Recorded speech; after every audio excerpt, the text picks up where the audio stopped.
Hey guys, how you doing? What's going on? What's going on? Hope everybody had a good day today. It is Fridays, 5 o'clock, 5:01.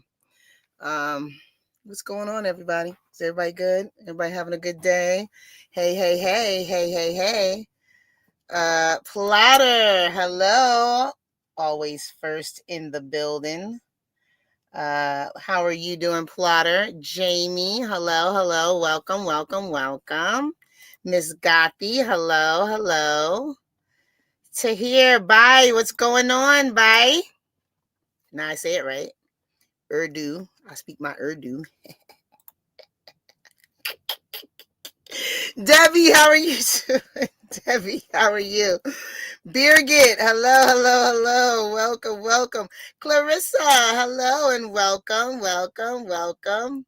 Anybody I missed so far, if I did not call you out, please put it in the chat and I will shout you out. I hope everybody had a good day. Lisa, hello. I'm just getting in the house. I was going to go live when I went and did my running around for a little bit, but I didn't get a chance to because I was on the phone with my oldest. And so I didn't get a chance to go live. So you guys didn't see what I got to do today, but I didn't do much. Just normal. Went to go get something to eat. Went to lunch with hubby, and then picked up some stuff from Walmart and came home. So that's it. So all I did. But maybe tomorrow I'll go out just for you guys, just to have a field trip, because I know how you guys love the field trips. So anybody else here? Hello. Welcome. Come in, get comfortable, move over, scooch in, get all nice and tight so we can make room for anybody else that wants to come in.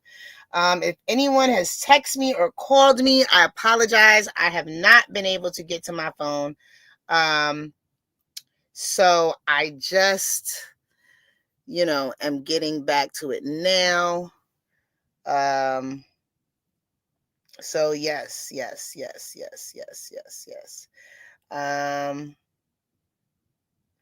And hold on one second, because I just want, let me see. You can go. I think some people just enjoy doing certain things. I don't know why. Steph's phone is dead. Yeah, my phone has definitely been on the charger. It's on the charger now, actually. Hey, Angela, how are you? Margie, how you doing? Yeah, so if you guys called or text me, I didn't get it. I see that I missed a couple of texts. I think I have how many texts do I have? Let me see. I'll tell you. I think I had 13 missed texts or something. So I'm sorry, guys. If anyone's called me or texted me, I was unavailable for a minute. But I am back, and here I am on time and chilling out with you guys. So this Friday, glad that it is Friday, and tomorrow I get to sleep in a little bit later. So I have some news for everyone. I don't know if it works or it doesn't work, but because I have gotten, hey, Murph, my brother, what's going on? Let's see, what was I going to say? I think, I'm not quite sure, because I was trying to figure it out last night and then I got sleepy. I think that now I have memberships and supers. I think. I don't know. So I don't know. Tahir can tell me if it's there.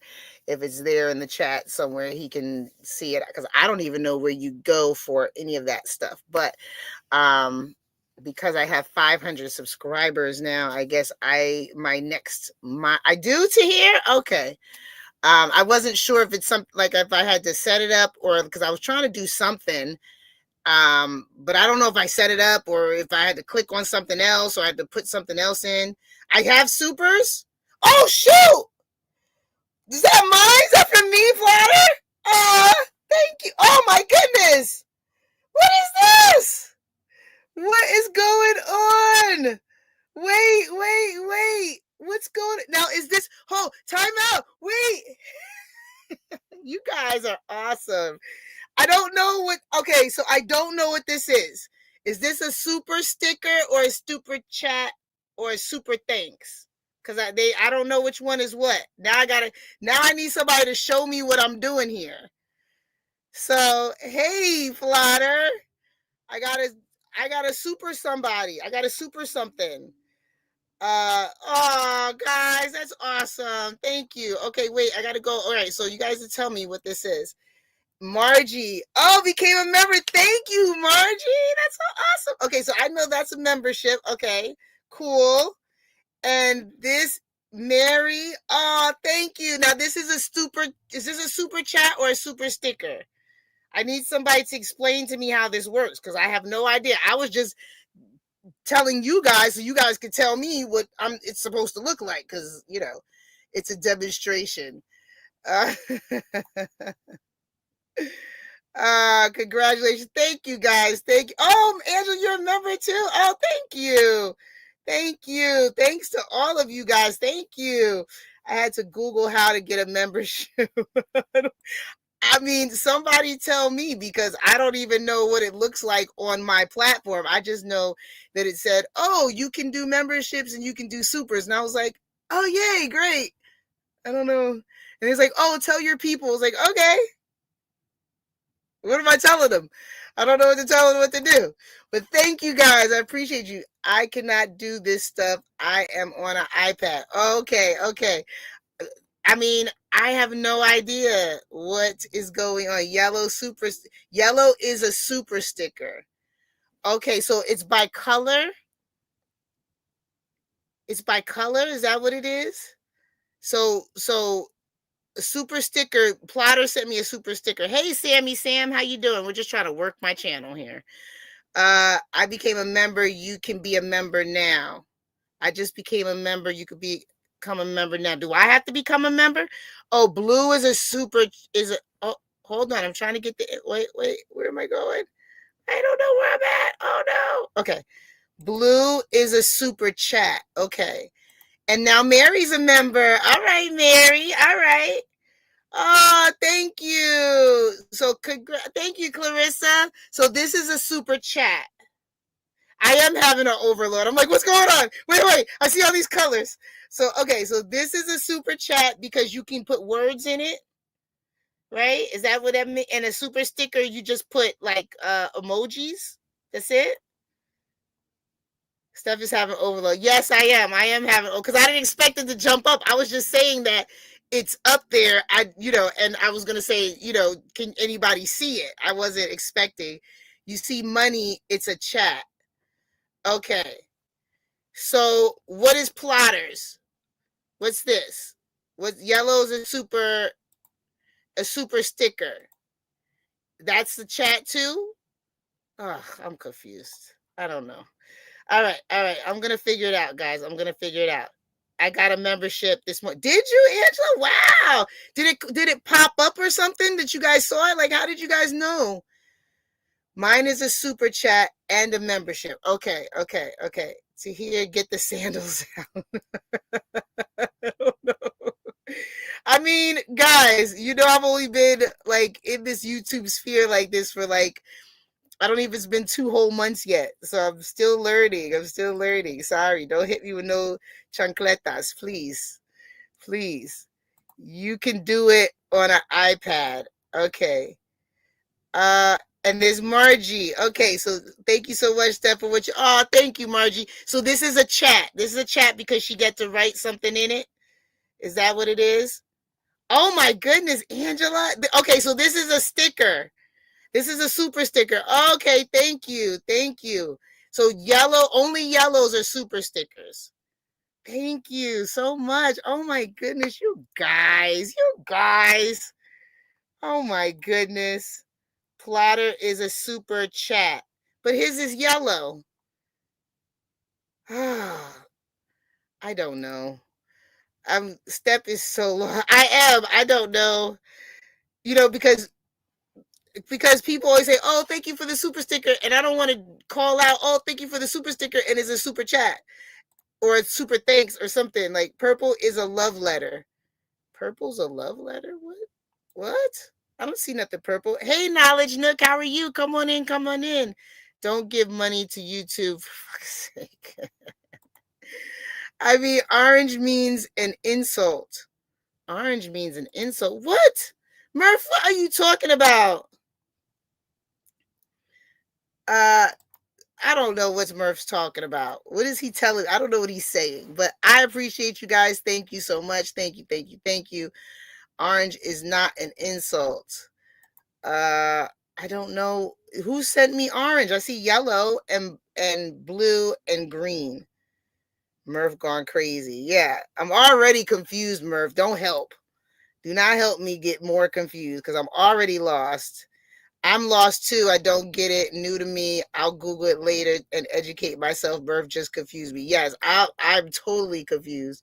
Murph, you will genuinely confuse me. Yeah, I am. I don't know because I know they said super chat, super sticker, and super thanks. So I felt like super chat means that's when you type words in it. But I felt like a super sticker, you couldn't type words in. You could just send like a little emoji. And then I don't know what super thanks are yet. So I have no idea. I didn't even know that even existed. So who knows? Murph, you was just, yes, he's gonna confuse me. Murph, did you see the skit Mike did for Jag? Oh, did he do one? I didn't see it either. I haven't been at my computer since 1 o'clock. So yeah, I've seen it. I sent it to the bro. Yeah, this is gonna be interesting, definitely. Well, thank you guys. I said orange, it depends on the amount. I've never insulted anyone by giving them money. I know that's right, Angela. You tell them. I don't care if it's like 50 cents. I'll take it. I'll take it. I don't know what orange means, though. I don't know what orange means. What does orange mean? Yellow is a super. Hold on. Yellow is a super chat. Super sticker is emoji. Okay, they are different colors. Green is membership. So who's orange? Well, here we are again. Hey, Danny, how you? Oh, Miss Gothi, thank you, thank you, thank you. Welcome to the membership. Welcome. Oh, Golden Aura, thank you, thank you. Welcome. Golden Aura is a member. Thank you, Golden Aura. Appreciate you, Miss Gothi. Orange is an ID sticker. What? I'm just messing with the. Oh, what's an ID sticker? Who got? I didn't see anything orange. Orange is an ID sticker. I don't know. I'm confused again. Hey, Potter, hey, Steph, hey, Danny. Welcome to all the new Steph members. Yes, thank you, all Steph members. Now, the only thing that I wasn't able to do was I think it asked me to add emojis, and I was like, I gotta create my own. It's like I don't know what to do with that. I don't know what to do with that. I was like, no. My computer doesn't have that much storage to be adding more pictures. So I just left that one alone. So you just got regular emojis, I guess. I don't know until I figured out. Like I literally was up until like 11 o'clock last night trying to figure out what they wanted me to do because I didn't get it. Thank you so much, Margie. I am blessed. I mean, oh my goodness. Oh my goodness, guys. I appreciate it. That is awesome. You just know all colors is money. Okay. Thank you, Day. Oh my goodness. Cookie. Thank you, Cookie. This is a super sticker. So this is a super sticker. Okay. This is a sticker. You know what? I can't see. I don't know if it's my internet. It might be my internet connection. Like I can't see your guys' thumbnails. So I can't see your pictures. I can just see like red buttons for YouTube, but I can't see your picture. So if there's some other color, I might not be seeing it. Orange is a sticker. Sticks can be all different colors depending on price. Okay. Okay, I get it. Okay. All right. Okay. Thank you, Cookie. Thank you. Getting you back for the. Oh, is that right? I didn't say. I just said it was eyebrow raising. That was all. Steph, now that you're getting paid, I'll be sending you my bill for moderating your room. I know that's right. You make sure you fixed all the leaks and everything up there, huh, Margie? You've been up there for a minute. I appreciate you guys. Thank you so much. I appreciate you guys so much. That's pretty awesome. That's pretty awesome. You know, I got to put something funny in there. I appreciate you guys. Thank you. Thank you so much. So, anyway, that's what I was saying. Um, Thank you, Cookie. Cookie is a member. Woo-hoo. There you go, Cookie. Cookie. All right. That's what I was saying is that now that I've got 500, they told me, hey, congratulations. Now you can have members and supers. And I was like, okay. And then I said, I don't know what I was supposed to do, but let me click around here and, follow this and do this. And I said, is it done? Because it wasn't like a big button that says done or save or whatever. It was just like, go back. So I wasn't sure if it reached that. They only take 30. It's only 30% that they take. So it's okay. It's okay. They take 30. And we get 70. So I did read that part. I did know. I do understand that. So it is 30. So yeah, they did say that, But I appreciate all the super stickers and the super chats. Thank you guys. Thank you. I also fried pickles for pay. You know what, Margie? When I went out to lunch with hubby, I wanted fried pickles. No, it's 30 to here. I just read it. I'm telling you. They said we get 70. They get 30. That's what it says. 30 on ads. I'm telling you, I just read it. I know I get 70. That's all I know. That's what they said. 70. So that means 30, right? 70, 80, 90, 100. Yeah, 70. But anyway, so yeah, I went to go eat lunch with hubby and I wanted fried pickles and I got some fried pickles, but it wasn't the same place. And hey Debbie, thank you for being a member. It wasn't the same place and their fried pickles, I didn't like them. At all. I don't know if it's if it was the pickles. It's like they didn't use the right pickles. Then they were super thin, and the coating wasn't like full enough. Like I could still see the seeds in the pickle. That's how thin the coating was. And I was just like, and then the ranch dressing wasn't on. I was like, oh, I'm disappointed. Now I'm going to have to go get fried pickles from somewhere else and start again. So I thought about you though, Margie, because I was like, I wanted fried pickles bad. And it just wasn't that great. It was okay. Like, you know, I don't like, when I get hungry, I be wanting to eat good food. And it was like, I won't go back. How about that? Hey, Yvonne, how are you? How are you? Welcome, welcome, welcome. Welcome everyone. So that's it. I'm going to start my own channel. BBW Women Need Love Too. Hey, honey. Excuse me. I know that's right. So yeah, so that's what I did. I went and got some lunch and I was on the phone with my oldest daughter. And that's why I didn't get to take you guys with me this time because I was on the phone with her and my grandson, who is such a cutie patootie. But so that was it. So anywho, what do we have for today? So I think we're going to be talking about the JFK, hopefully some information that we didn't find out before relating to JFK and the mystery behind his unaliving. So let's see. We're going to get into this video and see if they give us some more information. And then we'll pick back up and just kick it after that. Sound good, guys? All right, let's get into this. Also, before I start this, I know you guys send me a lot of videos, but I am starting to focus on certain types of videos that I would like to get in right now.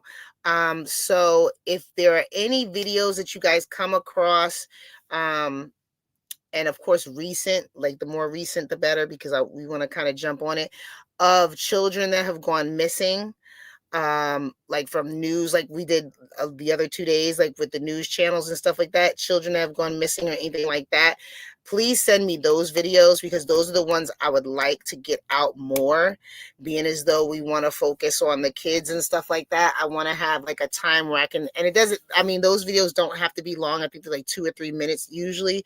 So, I would like to get at least, 5 of those a day if we could, or something like that. So if you guys see anything in your area or on YouTube with children that are missing, Murph, tell Maggie I'm on live. Anything that you see like that, please send those videos to me, because I would like to really start doing it doesn't have to be like just children have gone missing. Like I was just thinking, because we did a couple of those videos where kids have gone missing and they were looking for them, like the active alerts that are just going on. And also we can do transporting as well, but sort of something that is what's the word I'm looking for? Very recent in the news, like, so that we can kind of spread out that message. So if they went missing with someone, or if they were last seen with someone, and there's a a video or a news, clip from it, that's the type of stuff that I kind of want to. Hey, Maggie, what's going on? What's going on? Okay, Maggie. Okay, cool. So that is something that I want to kind of start focusing on. So now that I'm pretty much done with the base of the missing kids, I want to kind of get into where we can have like real time, or as close to real time. So if it's like a day or two ago or a week ago, like we can start putting it out there, because those are the pictures of children that would not be on the actual missing kids yet, because they're just now getting to the news or something like that. So I want to be able to have at least 10 minutes or 15 minutes where we're actually showing that. Does that make sense? I hope so. I'm not sure, but I hope it makes sense. So that's what I want to. And anybody that you're fine, Maggie. I was just like, Murph, tell her I'm on. I was telling everybody I was on the phone with my daughter. That's why I couldn't pick up when you were calling me. And I didn't want to pick up right now and have everybody hear you on on my live.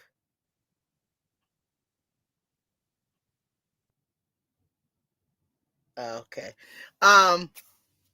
So yes.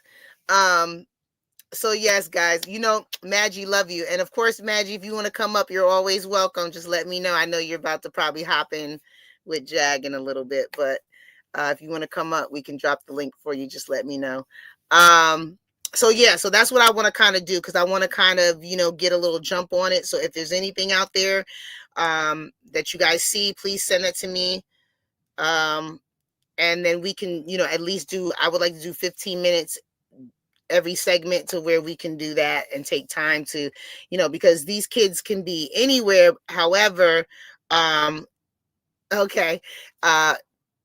Okay, I dropped the link. These kids can be anywhere, you know. So just because, like, let's say they're missing from California, they don't necessarily still have to be in California. So I think it's good that we just spread it out to everyone here, and everybody's keeping their eyes open just in case something, comes about. So, and also what I want to do is, if there's anyone that knows anyone that has a missing child, looking for a child or anything like that, and they actually want to come on and share anything, I would like to open up the platform to them as well. So if you know anybody that's in that situation, please give them my email address so that we can, start to kind of, get it organized to where, people can come up. If there is a child that's missing, they might not be on our list. Their picture might not be on the list, but, if the parent comes to us and they want us to, show that picture and, help them to at least get the word out, we're willing to do that. Also, just let them know that in order for us to do that, we'd have to have, of course, their legal name, the children, like we would have to be able to verify that this is your child and not just, um, somebody that's up there wanting us to put somebody's random child up there. So, and I don't think if you're looking for your child, you don't care about giving your full name and the child's name and showing the birth certificate. You're on the birth certificate. So I think that's how we'll kind of cover that. Police department is searching for Nayla McCormick. Okay, Danny, if you have a video or something, or if there's a news clip or something of that, you want to send it to me, or in an email. Thank you, Michelle. Thank you. Michelle's a member. Welcome, Michelle. Then I can either have one of my researchers do that and send it to me, or if you want to send it to me, you can as well. Hey, Jens, how are you? Hey, Mina, how are you? Welcome. Hello, baby. Hey, Maggie, what's going on? How are you? Oh, we're good. You? I'm doing all right. I'm trying to learn my new position here in these What's your YouTube position? here, because okay, so I got 500 subscribers, so now YouTube said congratulations, you're part of the Yes, YouTube something partner program, partner program. program, Yes, yeah. And yes, then they said, "Oh, you can do memberships and yes, supers." And I was yes. like, "Oh, okay." And then they were like, "Okay, click here." And I was like, "Oh, okay." Mm-hmm. And so then it didn't really tell me what else to do. It just said click, click, click, and I did that. So I was telling everybody today that I think I have memberships and supers. I don't know how you're supposed to find them, but I guess I have them. And I've been getting all these memberships and all these super stuff. So I'm still trying to figure out what's a super chat, what's a super sticker, what's a super thanks. I don't know. So They yeah. are they are money. I know they are money, but I don't want to be like, "Oh, thank you for the super sticker," and it was really a super chat. Like I don't know the difference in what each one is. Hey, Wendy, how you doing? So that's what I was trying to figure out, because everybody was sending them, and I didn't know what they were saying, because I was trying to ask them like, Did "Okay, I what is said this it right two here? times? Fuck my life. Love yous though. What happened?" Hey, Valerie, how are you, Valerie? Hello. Welcome. So yeah, so I was trying to figure it out. I was getting everybody to help me, and while I'm getting everyone to help me, they're getting memberships, and that's so cool. And I Yes, of appreciate course, baby. everybody.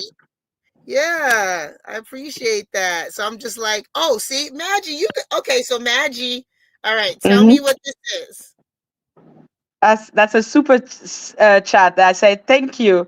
When it's a super Okay, sticker, you have no word.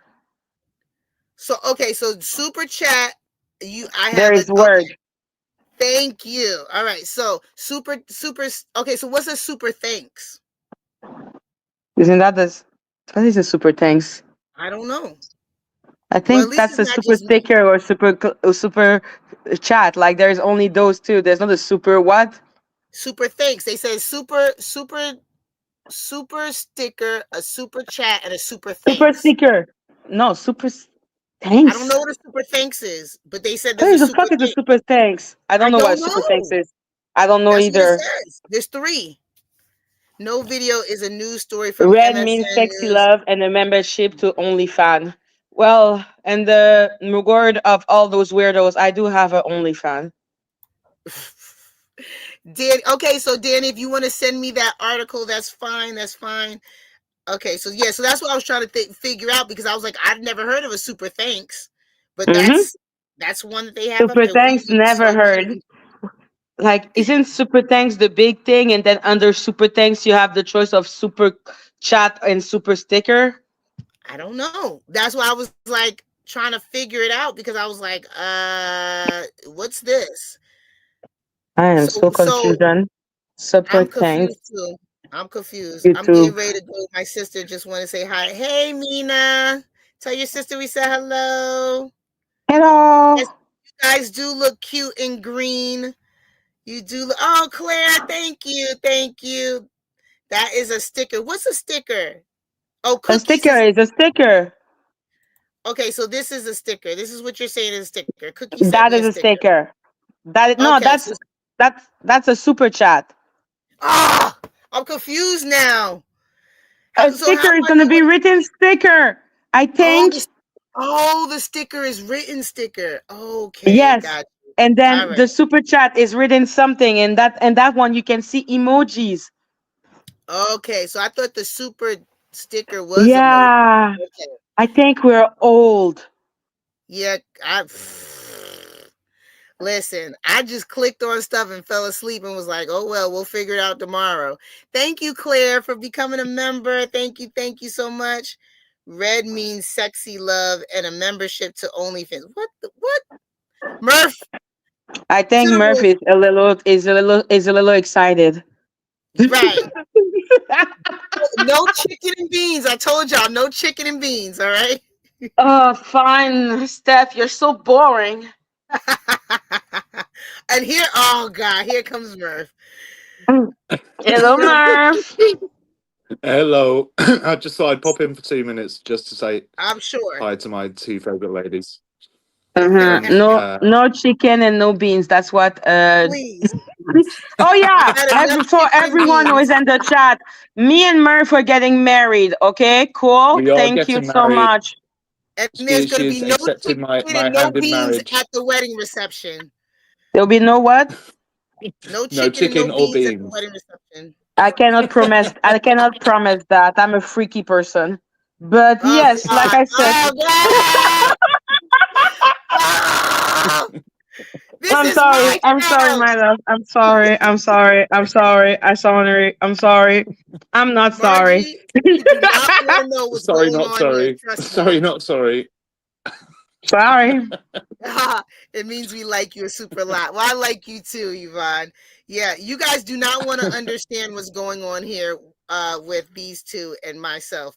Oh yeah. Please. Oh, no, you've not even, Ban Steph, you've not SMK even Pookie checked. 77. Oh, Yeah, please. Such you've a not even lovely checked. couple.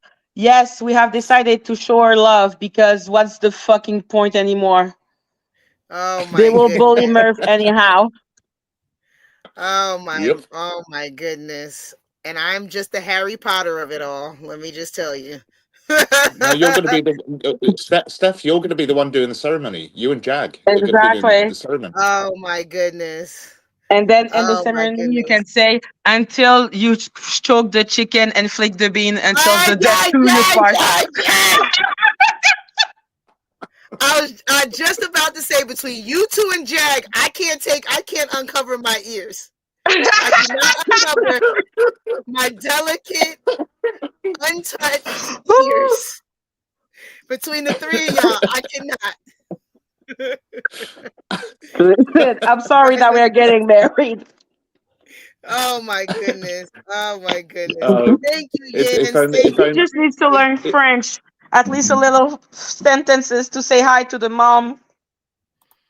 je suis. Um, No, you suck, please. We are gonna do so much better than this. Okay, I know, but that is French. I know Lord it's have mercy. rubbish, but it's still, I know you you know. said je suis, and I was like, nah, man, we're gonna Comment practice. t'appelles-tu? Comment t'appelles-tu? Comment allez-vous? Comment ¿Cómo allez-vous? allez-vous? Is it Comment como allez-vous? allez-vous? Comment Oh, allez-vous? No, we were taught to say oh, comment t'appelles-tu. No, that's Lord have absolutely mercy. They don't there. have an You instruction know when guide you for do this. the correlation from one last word to the next, because comment it ends with a T. Yeah. And then Ale starts with the A. So it's like people just take the T and the A, they're going, comment allez-vous? Oh, so it's called my Alevu. Yeah, exactly. Oh, I see. Oh, I Right. didn't know Okay. that. I didn't know that. Hmm. So basically, Yeah. Know what you're all saying is that our French teachers are intelligence. rubbish. Yeah, basically. They didn't know that because I suppose that if I said, I don't know, what's that? What would do that in English?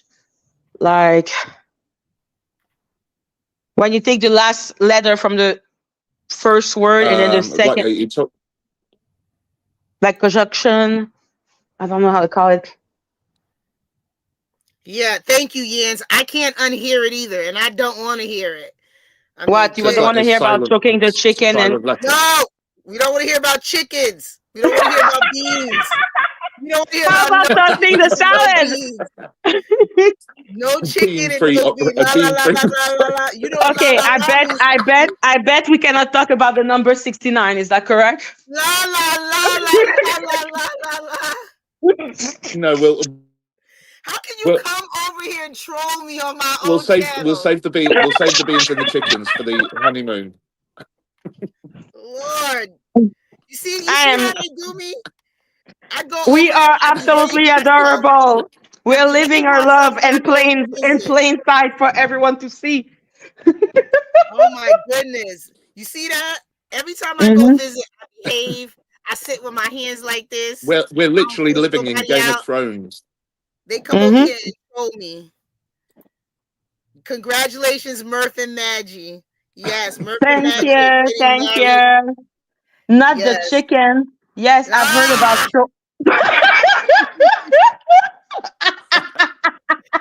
Ah! Ah! And see, the crazy part about it is Maggie first jerk the chicken. I said, yeah, that's better. Jerk chicken. Jerk chicken makes sense. And Yeah, then Murph, let me no, go jerk the chicken. Murph had to fix it and tell her what it really meant. I was good. Like I was good with the jerk chicken. Listen, I Okay? shall choke the So chicken, jerk the chicken, fry the chicken if it's necessary. Barbecue chicken, sauteed chicken, chicken kebabs, pineapple chicken, chicken a la carte, arroz con pollo, chicken on the Barbie, chicken soy sauce chicken, Exactly, barbecue chicken. exactly, exactly. Oh my goodness. I'll be a big flower girl, Margie. I don't know if I could be a flower girl. I'll be a big flower girl. I'll be I like think you no, are gonna be I the told you official. you're gonna should already be you're married gonna if you officiate flick the you're gonna bean. officiate the wedding. Hmm. Hmm. We're Danny, gonna have Danny, you there whilst we're consummating the marriage. I do not Yeah. know. I do Oh not my need Danny, God! Can you Danny. imagine? That would be so funny. I do not. I do not need Danny, Danny to help this situation. Danny, Danny, you are not helping. What Okay. did Danny say? He said should already be married I if love you Danny. flicking. What did he say? Did he say that we should show the He said chicken now? no. He said you should already be married if you flicking the bean, Murph. What? What did he say? Can you not? You can't see it. She'll already be married if you're flicking the bean. Well, I mean that's a bit This is quick. going wild, wild, Yes, wild. yes, yes. I agree. Nina I says she agree. wants to see Mike. I I agree. don't know where Mike is. He's not I'm even waiting in for his chair. the ring. Mike is not even in his Listen, chair, Mina. I don't know where he is. The rings on listen. order. You know this. Yes. Dude, if you want to flick the bean, you better take the ring.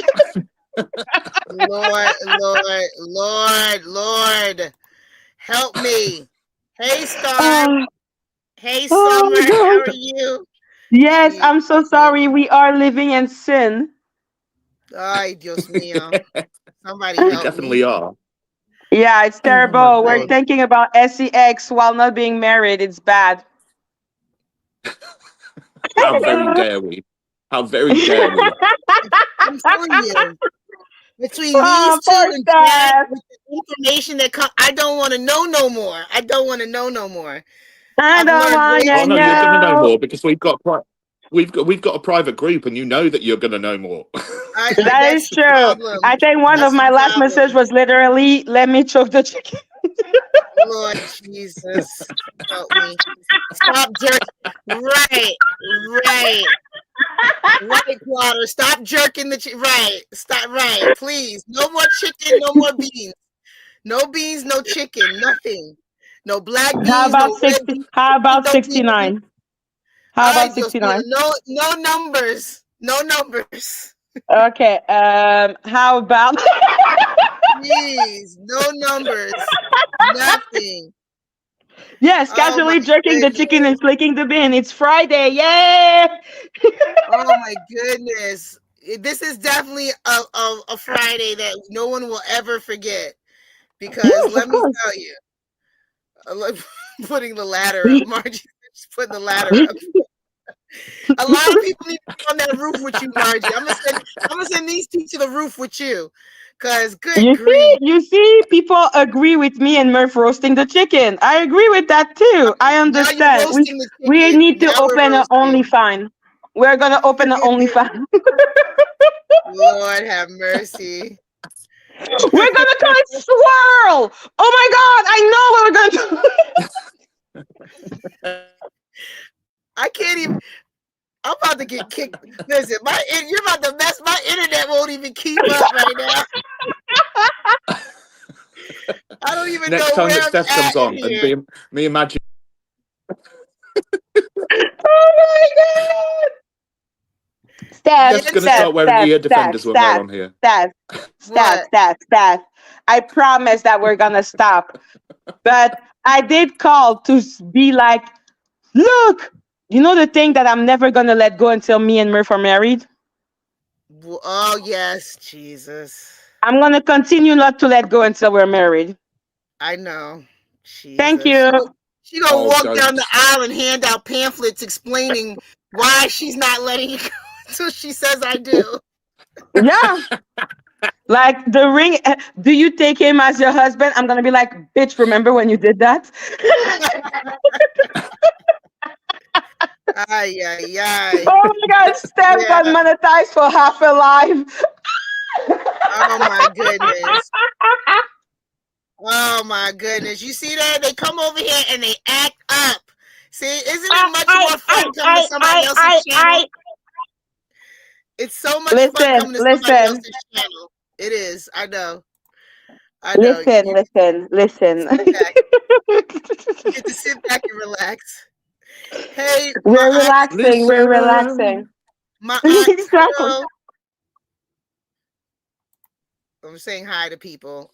I'm shaking, Yeah. crying, howling, just dead. Yes, Jan. I'm Yes. just dead too. Yes.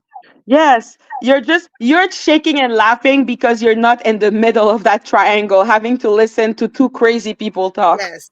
Yes. If anyone has ever seen Harry Potter and you remember, I'm Harry. Okay. And this is Ron and Hermione. Okay, remember how Uh-huh. much Harry got into the middle and was like, okay, I'm going this way. I'm not even getting it. And Ron and Hermione were always into some weird thing. It's like, yeah, Yes. no. Yes, Yes. that's what it is right Yes. now. I am Harry. Yes. Yes. And I'm I'm sorry, rather face Harry, but this is demoted. what is gonna happen. I'm sorry, Harry. And How many you know, conversations have we had between the three of us today? Four conversations between three of us Oh today? my and in goodness. each Or conversation I three brought up what conversations? pissed me off. Oh my Like I said, goodness. I shall never forgive nor forget. Lord have mercy. FYI stuff, it is Maggie that intact lives in the cover under the stairs. Shut up! That is It's okay. funny. It's okay. It's okay. It's okay. It's okay. It's Oh okay. my goodness. He But is right yeah, though. guys, yeah. The So closet is big enough for flicking the chicken. oh, geez. Now she's flicking chicken. See, Yes. I don't even know. I don't even know. I don't even know. Flicking chickens and choking beans. That's what we're doing now. Flicking chickens and choking beans. I'm Yes, yes, done. yes, yes, yes, yes, yes, yes, Queen, yes. I am done. I am done. I am done. This is Hashtag, what I have to hashtag. deal with. We need to start a hashtag. Hashtag flick the chicken. Yes, yes, yes, yes. Yes, flick the Hashtag, chicken, Plotter. Do you have a problem with that?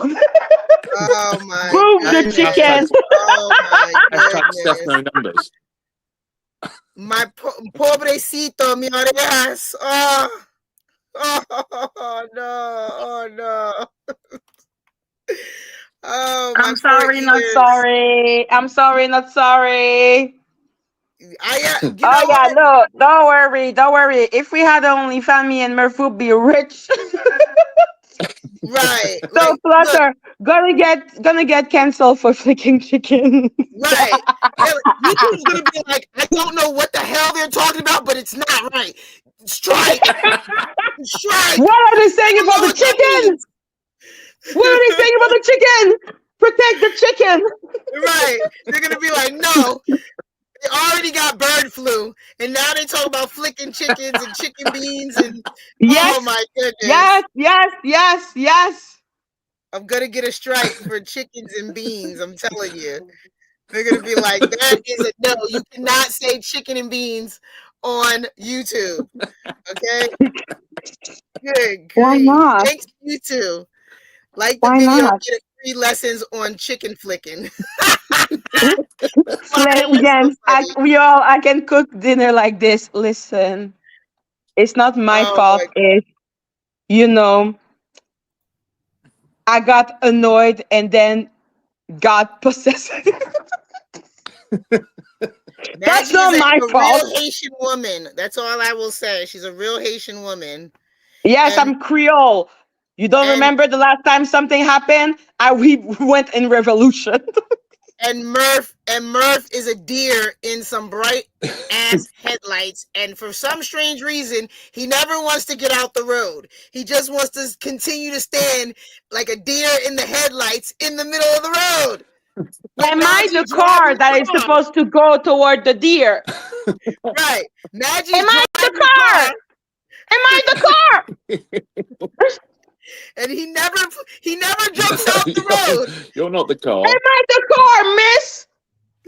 Who you're is the driving car? you're driving the car. I'm driving the car. Yeah, I cannot stop looking at me. That sucks. Licking good. No, it's licking. Oh Lord, finger licking good. Oh, Finger you're licking making it good. worse. We have broken. We have broken Steph. I Ooh, can't even I think of it. agree. I Danny to the agree, roof. Danny. What's KFC slogan? Flicking, licking good? Yeah, I can flick and lick good. Don't worry about It's that. finger licking good. Yeah, Finger I lick. can flick and lick. Mike, where are you, Mike? Where are you? Oh my goodness. That's Oh not my my fault. goodness. That's Danny who said that. Oh, Mike was sleeping. Mike said he's sleeping. Blame Danny. He gave me idea. Yeah, Danny, you're not helping. I need you not to give no more ideas, Danny. What? You keep all What do your you have ideas to against yourself. flicking, licking good? I agree with that statement. Finger licking, not flicking licking. Oh God. Now flicking and licking. I'm done. I'm done. Oh, I'm done. Yes. No help to you, Danny. Who else is not helping in here? Plotter is not helping at all. Margie won't come down off the roof. What else? I am sorry. That is not my fault. Oh Margie's God. on a I Margie's on a hot can't. air balloon at What the is moment. it? I think She's not it's even on the roof. beautiful. It shows my emotion right now. Mike said drop the link. Mike, I am literally looking at your chair, Mike. I'm What is so going sorry. This on? is absolutely not Maggie's fault. This is, I don't know. It's not Maggie's I fault. didn't do nothing. I just me. No, it's You're usually good, Danny. Nah, you're the one that Danny is started the talking best. about beans and Flicking, chicken. licking. Now I know that I shall lick it, flick. Danny saw the pot and he said, "Ooh, let me stir this. Let me stir this." That's what Danny said. Let me stir this pot. Let me Danny, stir Maggie, this. how much Jack Daniel you had? The worst part is I am not even drunk. I want alcohol, but I'm poor. Who wants to send PayPal? Lord. Hey, hey, Uh, hey. Oh my Hello, goodness. hey, Mike. Mike, what's going Hey, on? Mike. I was knocked out sleep, man. I was dreaming. Oh my goodness. Well, I hope it wasn't about no Mm. chicken or no beans. Yeah, I got a buddy of mine, she called. Um I haven't talked to her in almost what 8, 9 years maybe. We used to do music together. C shop. I sent her the link. She said, I seen you on YouTube. I was like, that's Mike Cross. So yeah, check the C Shop Jam, baby. She was, oh my goodness. She was rocking and doing her music and everything. Hey, Maggie. Hello. Me and Listen to Murph are me. getting married. Good, good. You can help take Well, care of his crazy self. What's up, crazy Murph? how you doing, my friend? I Are you? seen all three of y'all on the thing with Jaguar talking about the award, Mm-hmm. and Yeah. I'm like, man, I'm jealous. Y'all over there doing it. I'm over here doing the reaction to what y'all talking about. Yeah, Oh, you bless know you. you can come anytime you want. Well, when the time is gonna be better, because I think with the difference of time, that's why you're missing it. Yeah. Yeah, I'm girl. I came Are on you again jet? to say Are you hi. jet lagged? Huh? Are you jet lagged? Man, It sounds look, like I'm over here. I'm over here Mm. trying to fight the jet lag. I'm over here like everybody keep talking about jet lag. Man, I'm just gonna get in there. I'm gonna go home and I'm gonna hit the studio and I'm gonna do all this stuff. And Yeah. I can't stop Wow. sleeping. Wow. yeah, Justice for the it's gonna take a chicken. couple of days. I think Yeah. I think Murph's chicken is fine with my idea. Lord have mercy. Hey, Lord Steph. have mercy. And they won't let it go. Oh, I've been oh, just so you guys oh. know, I've been uncomfortable all day thanks to Murph and Maggie. I've been uncomfortable all day. All day I've been Yes, uncomfortable. yes, Thank yes, you. yes, yes. Yes, you're so welcome. I'm so happy to have done that for you. I know it makes you grow stronger every day. Yes. I'm doing it for you when you think about it. Yeah. Makes you a stronger person in the end. Mike, Exactly. yeah, Mike, Without Right. without adversary, where would be the hero? So I you Yeah. don't need to know. you need to confront your fear of the chicken and the bean. Like it's okay, Can baby. some can somebody find me Voldemort so I can go face him and not have to deal with Hermione and Ron? I'd rather deal with Voldemort Voldemort right is now. clearly the chicken. Voldemort is clearly Oh the no. chicken. Oh my goodness. What Oh my doesn't kill goodness. you? I can see the live chat and everything on this one. What doesn't Mhm. kill you? Yeah. Oh, what doesn't Shout kill out you? to That's the what chat. means. what doesn't kill you makes you Yes, stronger, I that think is is what Gab is enjoying trying to this say. Exactly. conversation. Listen to that step. What Yeah. doesn't kill you makes me so angry. Right. And it's And not my flipping fault if chickens and Margie stuff. wrote justice for the chicken. Is Margie that said her chicken Renee? is eating Hey. hard-boiled eggs. I don't know what that means, but I don't want to know. I'm not even going to ask. I'm going to leave it. I'm going to say, okay, and leave it. This is how I stay out of stuff because I don't ask a lot of Summer. questions when I know it might make me feel uncomfortable. And this is one of these times when I'm like, you know what? I don't want to know. I'm good. I'm going to just say, okay, and leave it at I that. don't want to know. Danny is telling you, Mike, oh, don't read the chat, Mike. You will see a lot of chicken and beans and roasting and yes, oh, and the flicking, licking. Ah, that was Danny, that wasn't me. She said Skinny something. Dan is Girl. still stirring this pot. He's You're the like, one that read the Shout out to caption. the What? chat. Jamie. Me? Shout out to Jamie. Sam No, got a let's talk bet. about He JFK has the final big pot. interview before his Do you know death. what? What the fuck? Huh? Huh? What? Imagine. Yes, Okay, JFK is sorry. passed. Yeah, Okay, I am going that's to the video. say Let's talk about is what? I'm too damn old for sexy time. We're never too old for sexy time. Maggie, sit Here down. we go Okay, this again. Maggie, go cannot be upstairs. uncomfortable. You had kids. How dare you? And who Oh, said that I had sex? Who told you that? who Who told me told you that? that? Your kids. I will never admit to that. Oh my God. Little girl, you had Man. sexy time. How dare you? We No, I, were not I even told talking my about mother, I don't know where the chicken. kids. We were talking about sexy time. I told my Maggie, mother, have I you said, I been don't know where drinking these Red kids came Horse? from. They just popped up Uh-huh. one day. Uh-huh. Uh-huh. You're a Maggie, virgin. Maggie, Yes, Mike. have you been drinking Red Horse today? No. No, no, no, no, no, no. This is me sober. Can you imagine what I look like not sober? Lord have mercy. Girl, oh my Oh, gracious, she was Danny, off Trust, the Danny, trust happy chain. me. birthday. Happy birthday, Danny, Danny. If Like, Maddie's think about it. We are. if Maddie's drinking, she'll tell you. Now, if Uh-huh. I'm drinking and I am in that mood, Steph Some happy birthday, would be Danny. just dropping me. She'll be like, "No, go away now. I just got monetized. Get the fuck out." I'll tell you, Cookie. I won't claim immaculate conception. I just don't know where the kids came from. That's Hey, all. Cookie, That's my Cookie. story. I'm sticking to it. I don't know where they came from. They just showed up. You can't prove that I did anything. Oh wow! Oh wow! Um, Steph, um, really, um. girl, really, girl. Immaculate conception. This is how we're gonna play it now. You can't prove I did anything. I won't say Happy immaculate birthday, conception, Danny, but you just Danny. can't prove it. Show me the Man, receipt. y'all done went crazy. Yes, a When little, a little. Oh, That's what wait it a looks second. like Wait a when second. Is we're it on a Friday night. What's Hey, going on? Golden, Danny's how are birthday? you?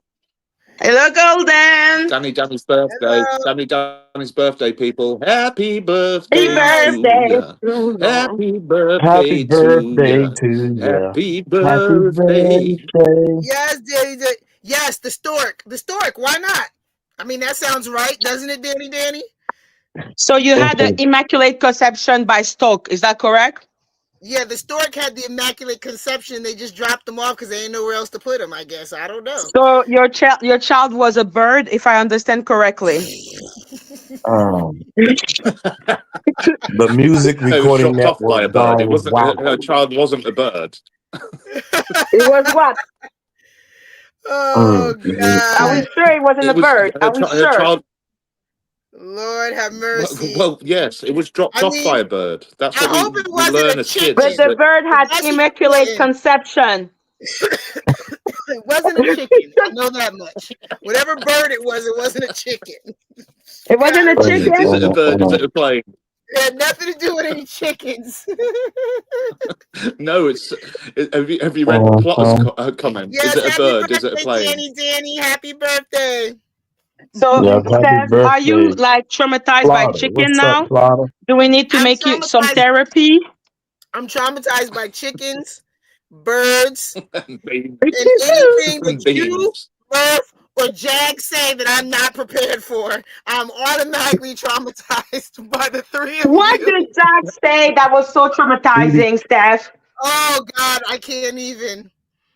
I can't even. Dee She Fox goes. says she She came goes. late. Did she bring a note? I'm sorry. Go ahead, Steph.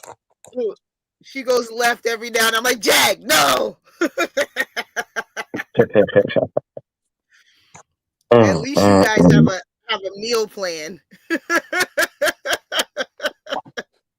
Yeah, Mike Oh at the my moment is goodness. still waking up, and he's like, "What the hell are these Yeah, people what in the talking about?" world did I wake up to? Y'all done gone crazy. The Music Recording Yeah, Network yeah. gone wild. Listen, this was not the conversation you wanted to come in on. I know. I know. Mike, I'll tell you what this is, right? I'll tell you Mm. and everybody in the side chat exactly what this is. This is us having gone through the last week of being trolled so hard by people that we just needed to have a laugh. There You you know what I go. mean? That's how you do it. That's how you do it. Yep. Yes. There's some trolls in this house. Did y'all see the video? I didn't see Yeah, it. I heard I've about seen it. I've seen the skit. I've seen the skit. It's absolutely brilliant, mate. Appreciate it, man. I was like, I had to record it 3 or 4 times. I said, that's enough. Whatever happens this time happens. Somebody can't remember their lines. Look, I ain't gonna say Who? who. Was that you? They can't remember their own lines? Yeah, somebody can't remember their lines. So look, it was only me. It was me in there twice. I recorded the thing 4 times. I said, man, okay, you got to remember the lines. What's up to here? Hey, Ariel. Hey, TD Fox. Oh Mm, my goodness. So they came over to troll my channel because it's so much more comfortable when you get to go to somebody else's channel. You don't have to worry about trolls. You don't have to worry about clicking. You just get to sit back mhm. and Yeah, have a good time. Right, Maggie? Isn't that a great feeling? Maggie's gone. Maggie. She Oh, went to go get some more Red Horse. Oh Lord. Can you play it? I love James, Mike. I was Yeah. asleep both times. Steph, are So you back? I'm here. Okay. Are well, you back? we've not gone anywhere. It's you that left. Where are you? Oh, Island. What the fuck? Okay, I just said it's because they haven't had chicken nor bean for a long time. That's why they're so like crunky. Oh, we didn't hear you. It's like, where did you go? We've been here. My bad, my bad, Oh, my bad. I didn't hear any noise for like a 5 second. I was like, what the fuck just happened? I was like kicked out. um, Golden Queen asked, "What is Red Horse?" Red Horse is a beer in the Philippines. It's a famous beer in the Philippines. It's strong. It's kind of strong for the Filipinos, but it's just right Oh, for Uncle Mike. Red Horse is a beer. It's Yeah. Oh, basically it's Mike's water. It's Mike's water, is what it is. Like water. yeah, Mike's water. That's funny. Like, did you have your thing that you could play it? Your skit? You got it already or Um, no? Now you got to pull it up, or Tahir got to pull it up if you're gonna Hold on. play it from. It's Tahir, are on you here? it's a YouTube video. Okay. Tahir, you in here? Oh, he's here. Yeah, Tahir's here. Tahir, yeah, can you pull it Tahir. up? Here's here. Here's here. Some the others. Yeah, for Bada Tahir, bing, he like working. it's charge. I know that's right. Uh, uh, uh, ADHD troll stress. mm, mm, mm. There's some pros in this house. Mm-mm. when is there no some There's troll some in the house? trolls in this house. If Lord you have see them, mercy. point them out. Help me, please. Help me. I'm off Uh-huh. the Have you seen? Voldemort. Have you seen? Have you seen? Mike, have you seen how many people are trying to? I don't know whether you know or not about the fact that Jag got an award the other day. Have you seen how many people are trying to discredit her and say that it's a fake award and that she paid for it? Wow. I wonder how much she paid for it though. She paid a whole lot for it Well, for years. there's number one. They're saying that she's homeless and has no money, but they're saying Mm, that she's mm, paid mm. for an award. Well, How now is that? she's rich. Is Did that you not an not understand oxymoron? that? Just took Well, her Summer money said she just took a Yeah, fluctuates. and shot now of she's rich. tequila. Mm-hmm. Yeah, there it is. Thank you, Tahir. Maggie was jerking the chicken. What is YouTube? How y'all doing? Check it Mm. out. Without a doubt, Jaguar Wright is in the house. Hey, I'm about to call Jaguar Wright up. We're gonna do an interview with Jaguar and everything, man. Shout out to Wolfgang and all the stuff they doing on the Jaguar Wright show. The Jaguar got her own show that's coming out and everything, man. Yeah. So Jaguar got a lot of people that's pulling for her and a lot of people that's against her and stuff. So yeah. So what we're gonna do is we're gonna good in the neighborhood. Yeah. Man, what the heck is you doing in here? And what you got on? Good, Uncle Mike. Ain't nothing good, man. I'm doing all right. What's wrong with you, man? Why you dressed like that? Philippines. It was all right. The Philippines was cool, man. Did you miss me? No, I ain't miss you. I guess I miss you a little bit. We doing a Jaguar Wright reaction, man. What are you doing? And why you got them shorts so high? You know you like Jaguar. Jaguar Wright. Yeah, Jaguar Wright, the one you like. You like her, don't you? I know you like her. I don't like Jaguar Wright now. Yes, you do. You like her. You told me you still like her, even though I told you she got a man. I know. She got a man. So you don't need to be. Since you told me his name is Wolfgang. Yeah, that's his nickname. Like no wolves. What? Especially the ones in gangs. I don't need no gang after me. No. That's his nickname. I'm gonna be a Jaguar. I'm gonna be a troll, Uncle Mike. Now, how you gonna go from liking her troll to now? Yeah, hating her? That way I can hear that song. That's my favorite. Yes, I'm troll. Boy, point them out. If you see them, point them out. Boy, yeah. So I'm gonna be a Jaguar Wright. I'm doing a troll a committee. Boy, if you don't get out of here, talking about you gonna be a troll. What is wrong with you? You gonna have her on the show too? Yeah, I'm gonna have her on the show. And you ain't gonna be doing no trolling. You ain't gonna embarrass me. Well, we gotta hurry up and do some stuff so I can hear my song. Oh my God! If you see them, point them out. Point out to the door. Leave. Get on up out of here. See you later. Bye. Get out. I still love you, Jaguar. Bye bye. Boy, get out of here. Make me sick. Oh my God. Man, that dude. Oh my goodness, man. Jaguar, I apologize. I gotta apologize because this dude right here, man. Golly. That boy. Anyway, look here, man. We gonna do this reaction, man. Shout out to Jaguar Wright. Jaguar Wright, the guy. Yeah, that's enough. But that's when y'all came on and did the reaction to what y'all was talking about. I thought that was pretty cool. That was good. I like that's funny. That's real funny. You with the high shirt were so cute. I was like, yes, this is exactly how all the trolls are.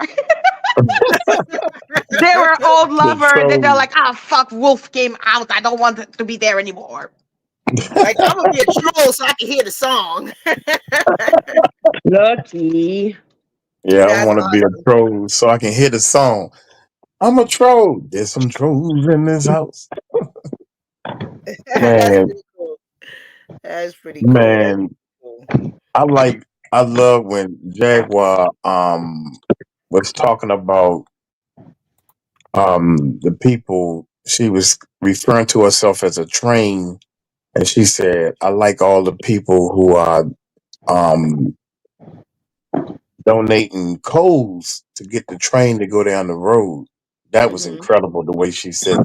I like the way she put things together, man. It's like a writer. Yeah, that's true. She is. She writes music. That's a writer. Yeah, she's an artist. Yeah. And she said, "This award is not my award. This award is for us." Yeah. Yeah, that was incredible, man. She, no matter what, Murph gone. No matter what you do, you can get an award. Somebody gonna say something negative about it.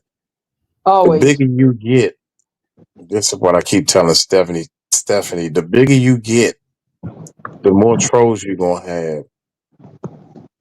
So for every 1,000 people that's your fans, 2 of them are gonna be a troll.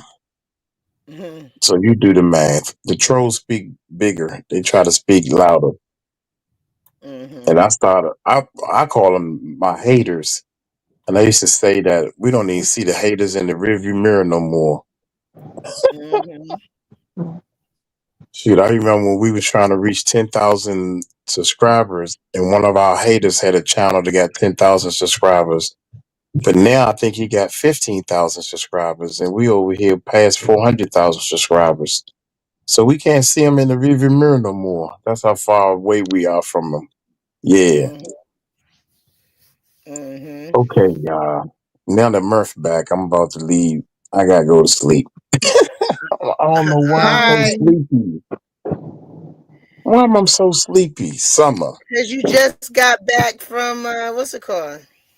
Mike, your Philippines. jet lag is gonna will probably end up Exactly. lasting you about. It's gonna last about a week, Yes, we're mate. gonna watch it, Summer. We're gonna watch the video. Hmm. Yeah. Yeah, Hmm. y'all watched the video. I already seen it. Did Oh you? my God. Lord have Yeah. mercy. And Yeah, we have I'm a video also about gonna JFK today. Talk about JFK and see what happens. What's going on with that? So, um, Okay. What's happening with Oh, JFK? He's dead. yeah. Well, the big well, secret has apparently not. been how Apparently he's not. been unalived because they never told us the truth, even though there's been all this speculation. So I guess this video is supposed to touch on that, the oh truth. yeah. And also shout out to Biggie Smalls' mom. Rest in peace. Yeah. She Yeah. passed away. So we did a reaction on that. Anyway, okay. If I Yeah. hit the end button, that's gonna end the whole stream, right? Don't How hit you the end button, Mike. all right, how Just you click Just leave. Just click just leave. close Don't your click phone. end. Matter of fact, let me just kick you out. Let me just kick you yeah, out. kick me out. Yeah. Kick me. You think Oh, you I got can't even skills? kick you out. I You can't can't? even kick you Oh, out. grown up. No, I can remove you, but I can't kick you out Yeah. because Remove we're on the him. same platform. Yeah, remove me. No. Okay, Hmm? there you go. Hmm. He's still, There we go. he's still. No, but Well, Y'all, yes, Loki. Yes, Loki. Yes, y'all Loki. can't see him, but I can see Yes, him. Loki. There- Oh my God. Why? He's still so trying Je to suis get un back. vraiment un violeur. just before Lord, you play but the yeah, video, Yeah. there's there's an because I don't know what video you're going to play about JFK, uh-huh. but there is and then I've got to go, but there is a theory out there, and there's a book about it that's just been Uh-huh. released, that JFK wasn't unalived, and he lived until I think 2020 something. Really, Yep. What do you believe? they don't never want nobody to die. Yeah. No. They're They all don't in never that want nobody to die. magical island where I guess they roast the chicken of each other or something. Oh my goodness, the chicken. God, we're going back to this now. Here we go. No? Oh my goodness. I don't But know. yeah, I have no idea. there definitely is a theory about that, and it's become more than a theory that I think he lived until, if I'm incorrect, somebody can correct me, but I think it was Yes, Loki. 2022. Do you see that crazy dog? Here, I do know about Hitler being in Argentina. When I found that out, I was pissed when I found about that one. Mm. But Hitler, Yeah, yeah, no, they he Hitler needs to be died. unalive. He Quick faked his step, own just play death. the video. Danny, what are you scared of? You're the one who were talking about flicking and licking. It's your fault. ladies, Yes. I'm gonna jump off, All but right. love you both. Bye bye. Love you too, Murph. See you later. And side chat. Oh, See you in a Murph, bit. I'm going live, like, in I don't know how much time if I go live. I don't know. Okay, cool. Yeah, cool. Me giving Okie beautiful dokie. Yeah, instruction, Murph. Yeah, cool. Right. yeah, cool. Right. Yeah, I've just got to go and do something quickly. That's all. That's the only reason why I'm jumping off. Always blame All the right, little bye guy. bye. Bye bye. Bye, Murph. See you later. See you later, All sis. right, Bye. guys. All right, guys. Let's get into this video because I know you've been waiting. We've done all our beans and chicken talk. All right. So, Okay, fine. Lucky. so JFK assassin finally comes clean or speaks or he does something. I can't see the whole video. So we're going to go ahead and play it. Let's see what they have to say. Yeah. Here we go.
but I went down like a week before the assassination.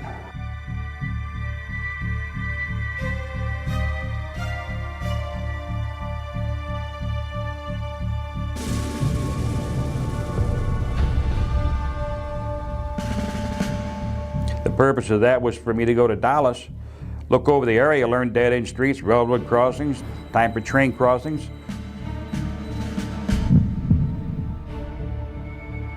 They already knew the regular motorcade route that he would be taking. President's car is now turning onto Elm Street, and it will be only a matter of minutes before he arrives at the trademark.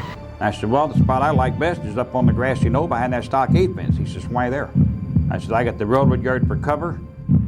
At 100 feet, I'm talking about we're shooting now from the grassy knoll down to the highway to the street there. We're talking roughly 30, 35 yards. We're only talking 100 feet. This is like shooting fish in a barrel.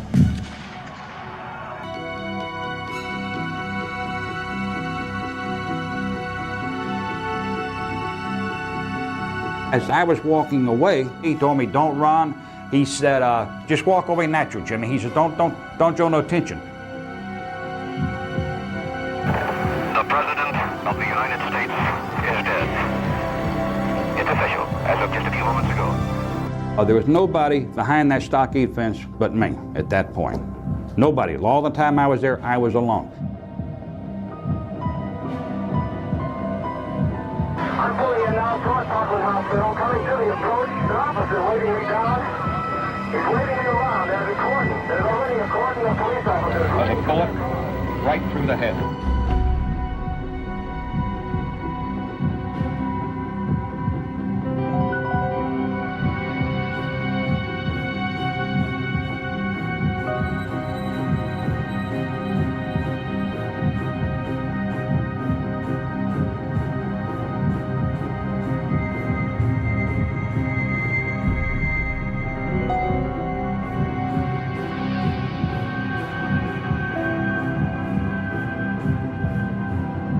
I didn't shoot anybody, sir. I haven't been told what I'm here for. Do you have a lawyer?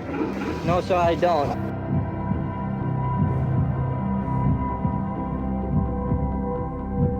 No, they're taking me in because of the fact that I live in the Soviet Union. I'm just a patsy. There's the man with a gun.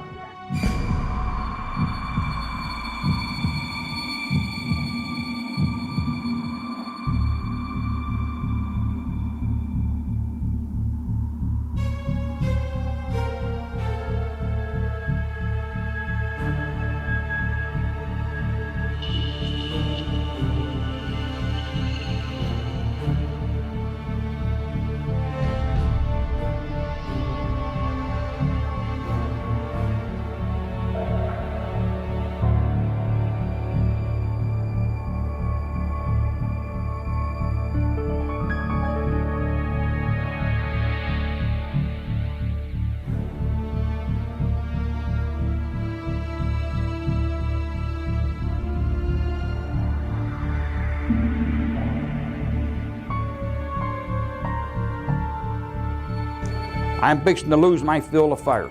And at this point, either I shoot or I can put it in a suitcase and leave, one or the other. I took the shot.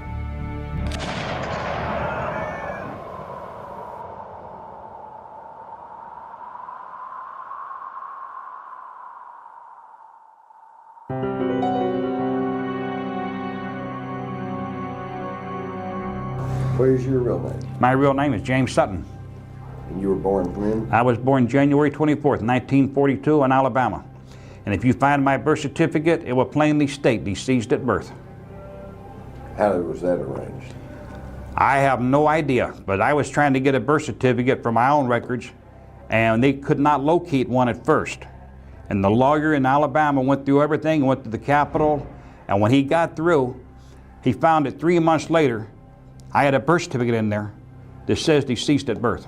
Now, can the mob do something like that, or is that the government? That's only the government. Mob knows a lot of things. They got ways to get things done, but when it comes into this kind of stuff, that's out of their category. I'm gonna tell you, when it comes to government and underhanded work, the mob, they're kindergarten.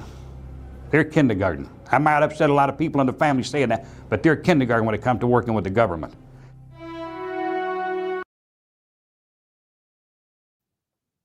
So that's kind of interesting, talking about, the government and, the mob being kindergarten as compared to the government. And, I was just sitting here thinking, and just so you guys know, I can't speed it up. I don't have the ability to speed it up because I'm playing it remotely through Mike's computer, because as we know, my computer does not do that. I don't have a upgraded computer yet. But I was sitting here thinking, I'm trying to think back in like the chain of events in American history. And you guys tell me what you think. Do you feel like the assassination of JFK, was this the turning point when America really started to get as dirty as they could get? Like really, America's been dirty for, hundreds of years. Let's not get it, twisted. But was this the turning point when like to where you would literally do anything politically to win? Like even take out your own president. I mean, I know they did it with Lincoln. That was a different time period. But at this point, this was supposed to be the modern world, right? So was this the turning point? Because you think you had JFK, and then you have Malcolm X, and then you have Martin Luther King. And it's like, was this the turning point? It's like, we don't care. We're doing anything that we feel necessary. And we're doing it in front of everyone's face. Like if they're still doing it now, they're doing it and covering it up with something else, allegedly make it look like it's something else. But this, they did clearly in your face. And like, we don't care if you do anything about it. Just something to think about, guys. Just something to think about. Let me know. Is it true that during the Clinton administration that you were presented as a threat to national security? That was in 1998. Historian for the 82nd Airborne. He was doing a lot of research area on me. His name was John Grady. But he did a lot of research on me and checked through a lot of people, found out me to be credible. He verified a lot of things that him and I discussed. He come here to visit me. And when him and I was corresponding, he was approached by the Secret Service. And they warned him that I was a threat to national security. And in 1998, I don't remember what month it was, but Janet Reno and President Bill Clinton at that time declared me as a threat to national security. It was basically for training manuals and formulas and information they retrieved out of one of my storage sheds when they raided it. Boy, today under Homeland Security, they probably have you as a terrorist threat, since you know how to make bombs. That could be.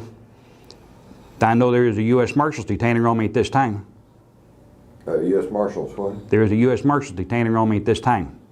What does that mean? That means the day I walk out of here, the U.S. Marshals will be here to pick me up. They want to talk to me. There is no outstanding charges. There's no charges against me. What they have against me is the detainer. All they want to do is talk to me. What they want to know is they want to be notified when I leave here, in other words.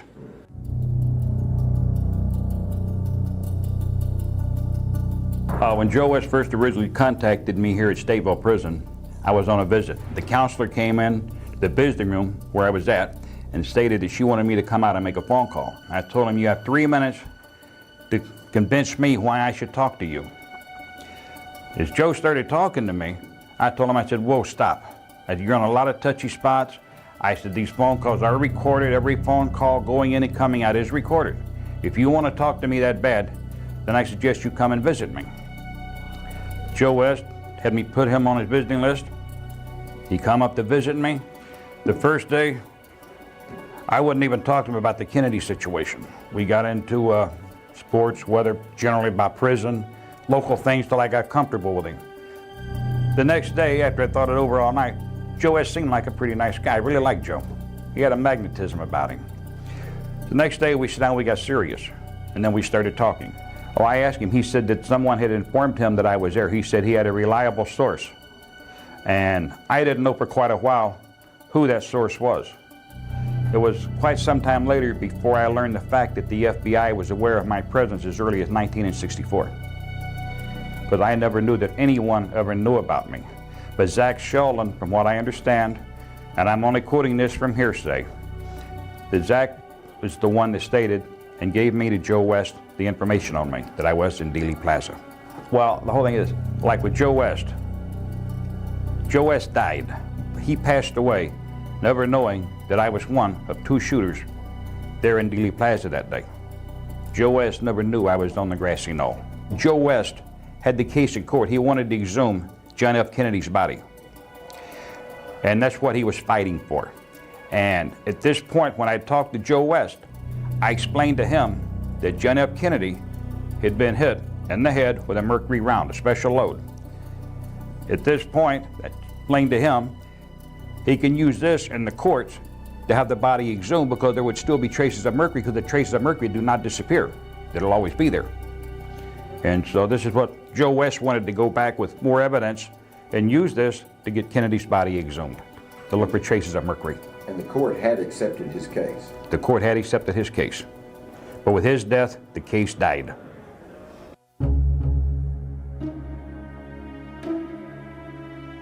I've been drinking this water for the past 12 years with radium in it, so has every prisoner here. We wasn't aware of the water situation until Oliver Stone come along to make a movie here. And when he made his movie here, we see all these people from the movie company running around carrying bottles of water. Even the officers that worked here, they got suspicious. And that's when we started finding out this water's unhealthy. Did you actually meet with Oliver Stone? I met Oliver Stone 3 times. Matter of fact, I have a paper that Joe West, not Joe West, but Bob Vernon had Oliver Stone sign. Now, Bob Vernon come in after the Joe West deal. Bob Vernon took over for Joe West. Bob Vernon met with Oliver Stone, and he had him sign an agreement where they wanted to get me on film, but I refused to do that. I met with Oliver Stone 3 times. And you never told him your story? No, I did not tell Oliver Stone my story. I refused to discuss it with him. And like I said, I've got a copy of this. I got Oliver Stone's signature. Bob Vernon's the only signature on it. It states what it's all about. The only thing missing is my signature, because I would never sign that paper for the agreement. Why was that? I didn't like the man. Case closed. Case closed. And if you'd like, I'd be more than happy to send you a copy of the document. And it's got Oliver Stone's original signature on it. And it has Bob Vernon's signature on it.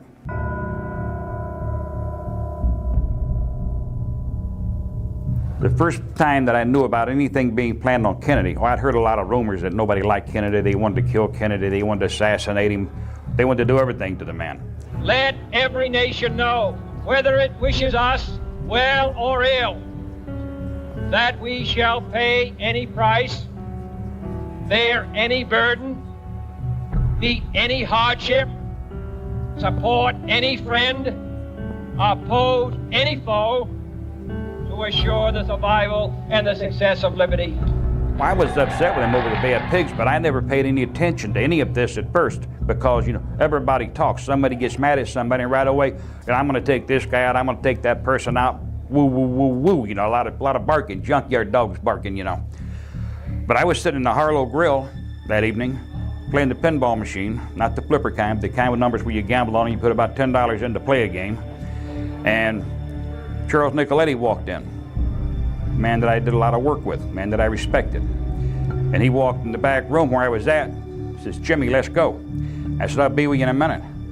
He reached over and tilted the machine and said, "Let's go now." My reply was, "Yes, sir, Mr. Nicoletti." I knew he wasn't in no mood to wait and hang around.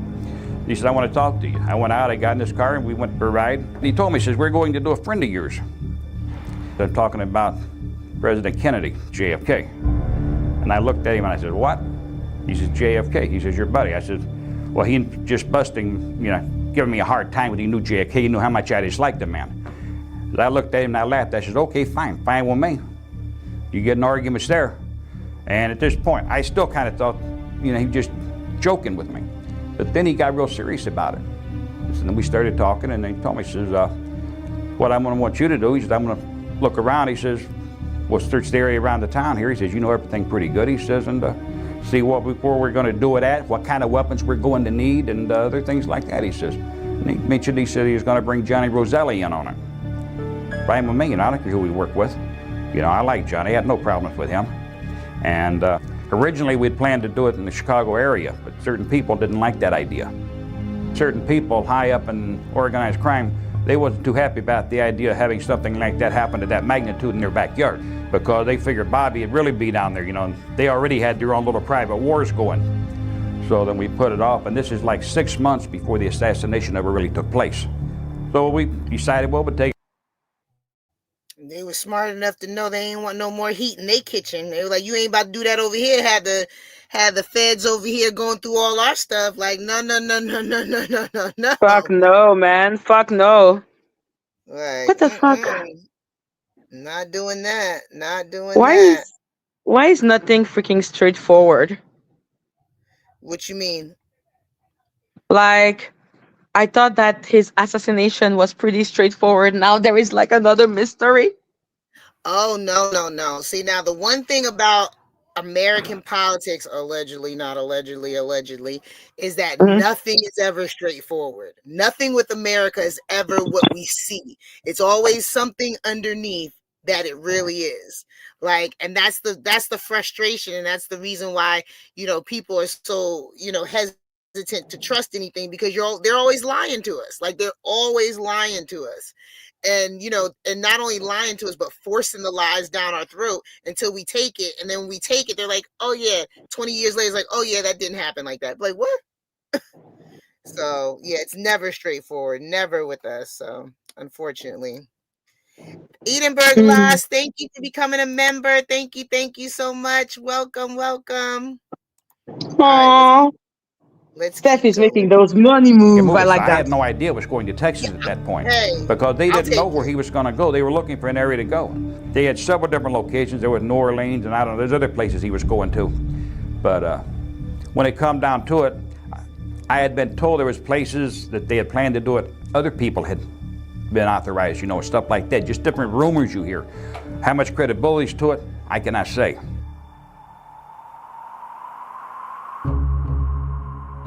And describe the car.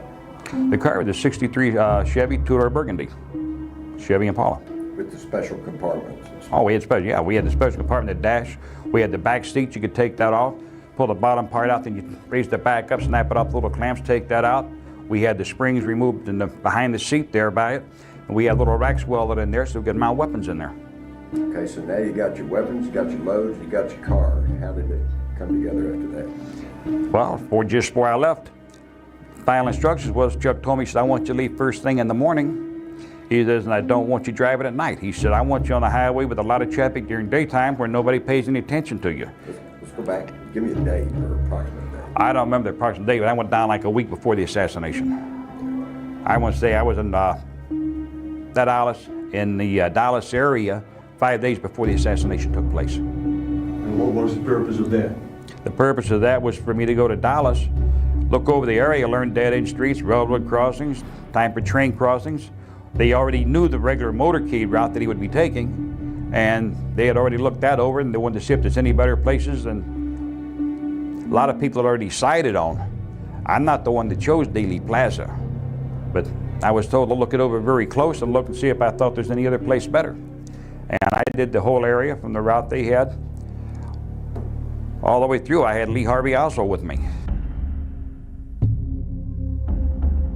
Did you call anybody when you got to Dallas? I made 2 telephone calls when I got there. I called Charles Nicoletti, told him that I was on the scene and where I was at in case he had to reach me. I turned around and made another phone call. I called David Atlee Phillips. I had a number to call. The call was put through to David Phillips, and he was notified where I was at, because I had not told him in advance that I was going to Dallas, Texas, because he always had to know where I was at because he was my controller. CIA purposes, special operations, or something that might be needed done. We always stayed in contact. We had numbers to call. He said, thank you, and let it go at that. We didn't have any great discussion on the phone. I told him where I was at, the location, and through David Atlee Phillips is the only way that Lee Harvey Oswald could have known where I was at. I was staying at the Lamplighter Inn right there in Mesquite, Texas. And then the next thing you knew, Lee Harvey Oswald showed up. The following morning, Lee Harvey Oswald was there.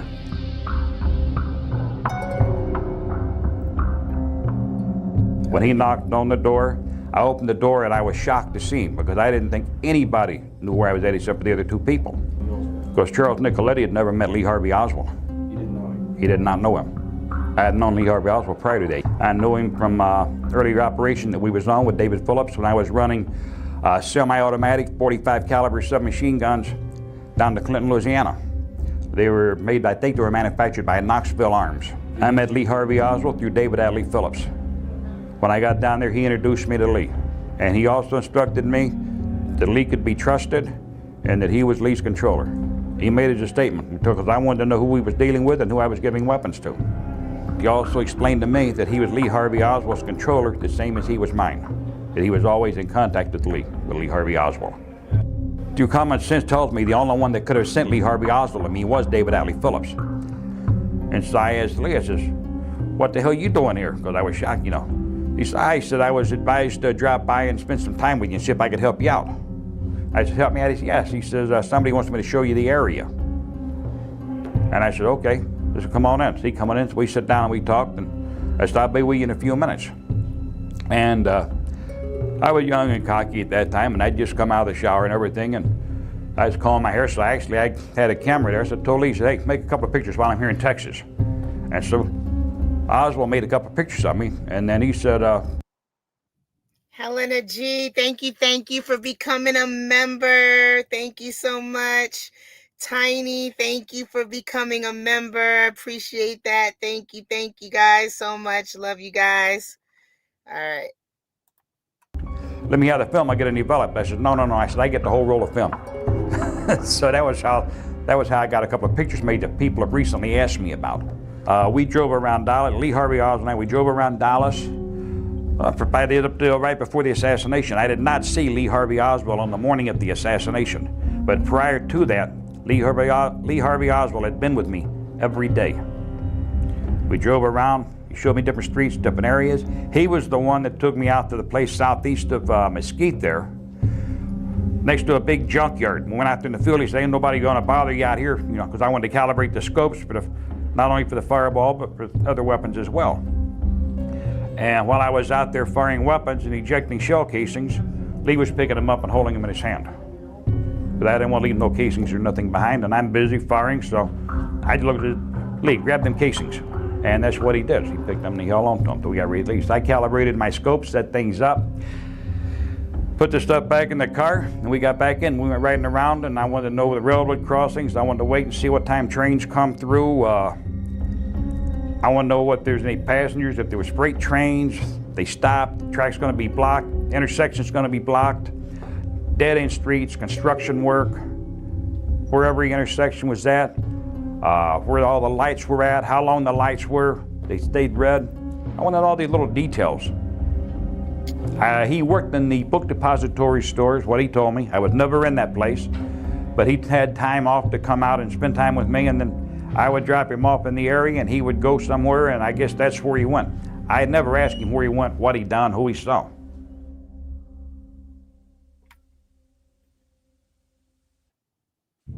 Uh-oh. I thought it was me. What the fuck? Just froze. I don't know what happened. That is a sign from the aliens on their shit. Right. What occurred, my motives. The people that had so much to gain and had such an ulterior motive for putting me in a position I'm in will never let the true facts come above board to the world. Now these people are in very high positions, Jack? Yes.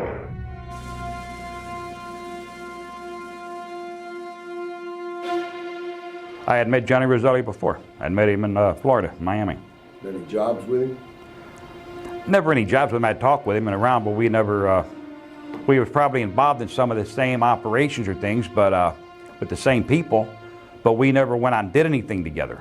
Were you aware that Roselli was working with the government in an anti-Castro? Yes, I was well aware that Johnny Roselli was involved in the government actions. He was like the license between CIA and organized crime, and he was heavily involved in the invasion of Cuba, Bay of Pigs, Chianos Bay, whichever you prefer to call it. But he was also very tight with Frank Sturgis. Frank Sturgis headed up the SAO, which is the secret army organization, what this is all about.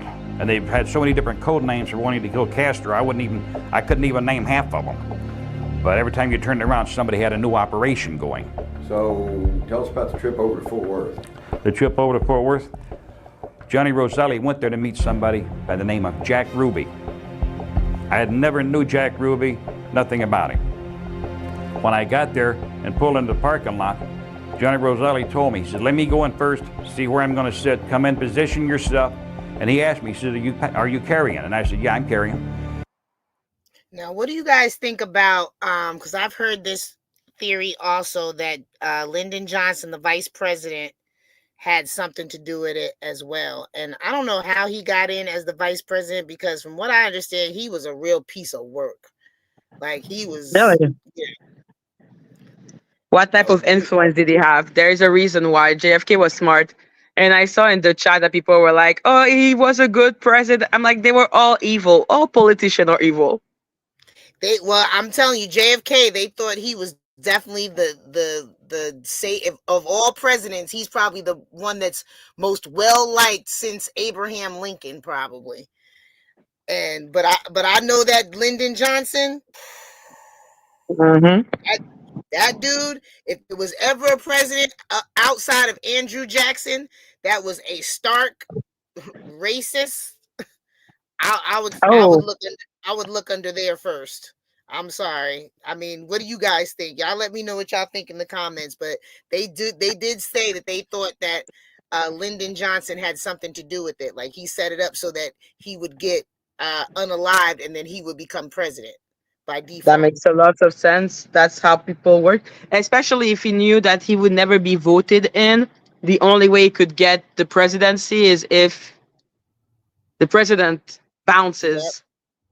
Yep. And just imagine if like what we've seen this election with everything that happened and kind of the weirdness behind the kind of sort of trying to place somebody into a spot and not really being a great candidate for that spot, but just trying to place them there. Imagine if this was still going on then and Lyndon Johnson was like kind of like the compromise. Exactly. In, but he didn't really want him. But in order for you to do this, we have to pick this guy. And he's like, okay, took it, didn't realize they were setting him up for the fall. I don't know. Y'all let me know what y'all think in the comments. We're gonna let this video go because they got a lot to say. He says, good. He says, when I sit down where I'm sitting at, he said, I don't know what may transpire. He said, something could go wrong. He said, but be very alert. He said, keep my backside covered. He said, I won't be in your line of fire. And I said, okay, I pick a open field of fire. I says, wherever I figure I can handle it. I said, I'll go sit down, I'll come in position myself. Johnny Roselli went in and they had like, you could call it a booth at the table sitting there, you know, it wasn't bolted to the floor or nothing. But he sat down in that and I went in shortly right behind him. I positioned myself at the counter, ordered a cup of coffee, was served and sit there. And then I sit there and I watched until short stocky built man come in, walked over, Johnny got up, they shook hands, they sit down, they talked for a couple of minutes. I seen him take like a half size, like a legal envelope, but only half that size, out of his jacket, and he pushed it across the table to Johnny Roselli. He got up, they shook hands, this man left, Johnny waited maybe 2 minutes, Johnny looked at me, I got up, I walked out of the restaurant, made sure the area's clear, nobody outside in the parking lot. I went over, got in the car, started up, I pulled up by the door, Johnny Roselli walked out, got in the car, and we drove away. Did you ask him or did you find out in some way what was in the envelope? On the way back to Dallas, Johnny and me was riding down the road. He didn't open the envelope right away. We got almost, I think it's Arlington, it's about halfway there. I'm saying halfway, it could be less one way or the other. Been a long time for me. But we was right about Arlington. And Johnny opened the envelope up, started taking stuff out and looking at it. Excuse me. He's looking at it, I'm noticing over, I'm watching over while I'm driving. And he's got these little black wallets, like half-sided, like identification wallets. And he opened them up and there's identification plates on them and there's badges on them. At that point, I didn't know what the identification on it was because he's sitting there looking at it and I'm not gonna lead over, I'm not gonna say, give me one of those or anything like that. I'll wait when they want me to know, he'll tell me. And then he opened up a piece of paper and he unfolded it. And there's been a lot of discrepancy over this part now. But Johnny Roselli said they only made one change in the route. And it was, there was a map of Dealey Plaza, the motorcade route. When he looked at it for Dealey Plaza, he said they've only made one alter, one change in it. He said, that's all. And I said, what's that?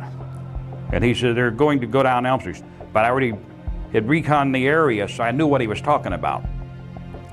And I know everybody said, well, no matter that they had the motorcade in the newspaper weeks and months ahead of time. True, they did, but they didn't have that one change.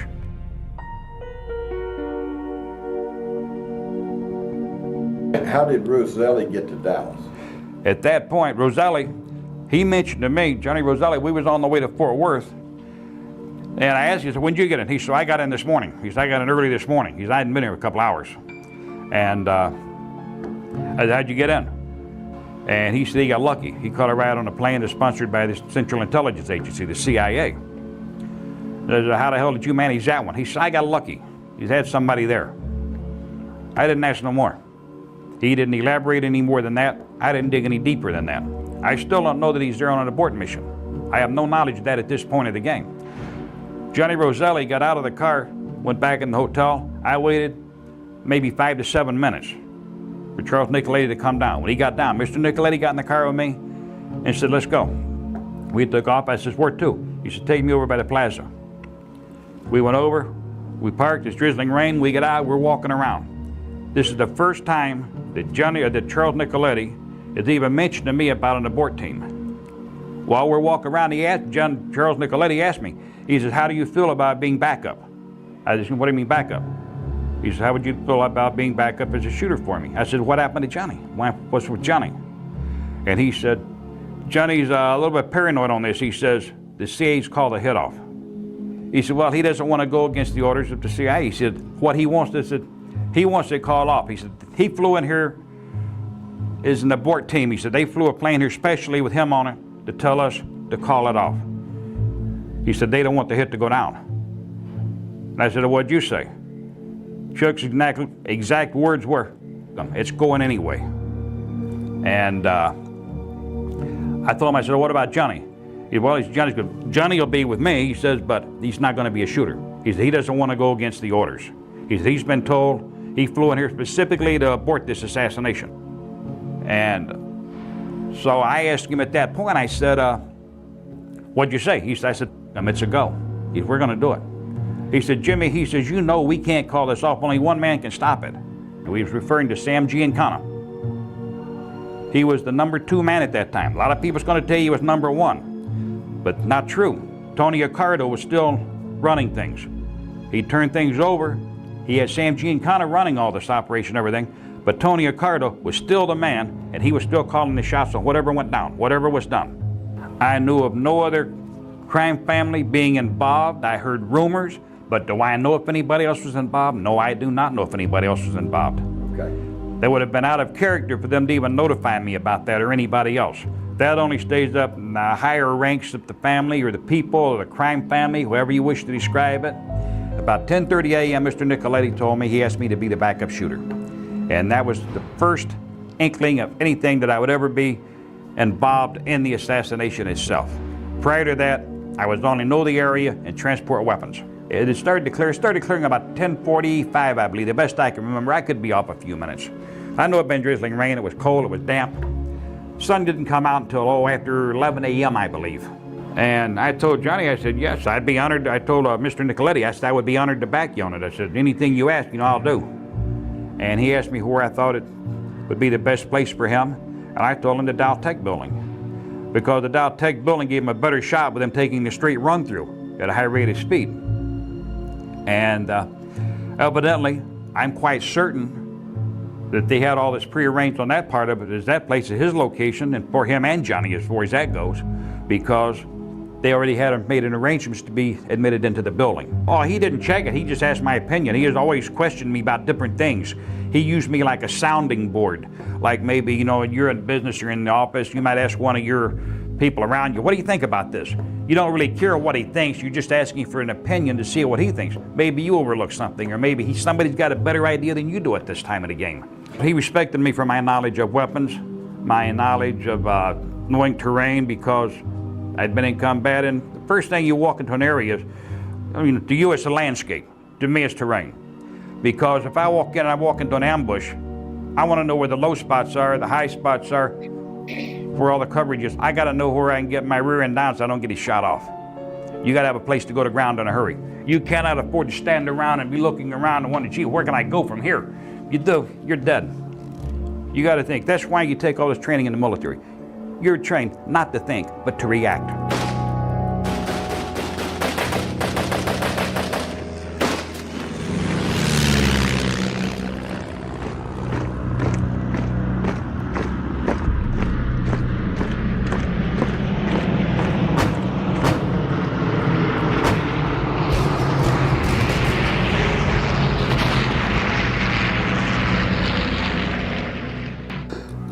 Mr. Nicoletti asked me, he said, if you back me up, Jimmy, he says, oh, where do you think would be the best spot for you? And I said, well, the spot I like best is up on the grassy knoll behind that stockade fence. He says, why there?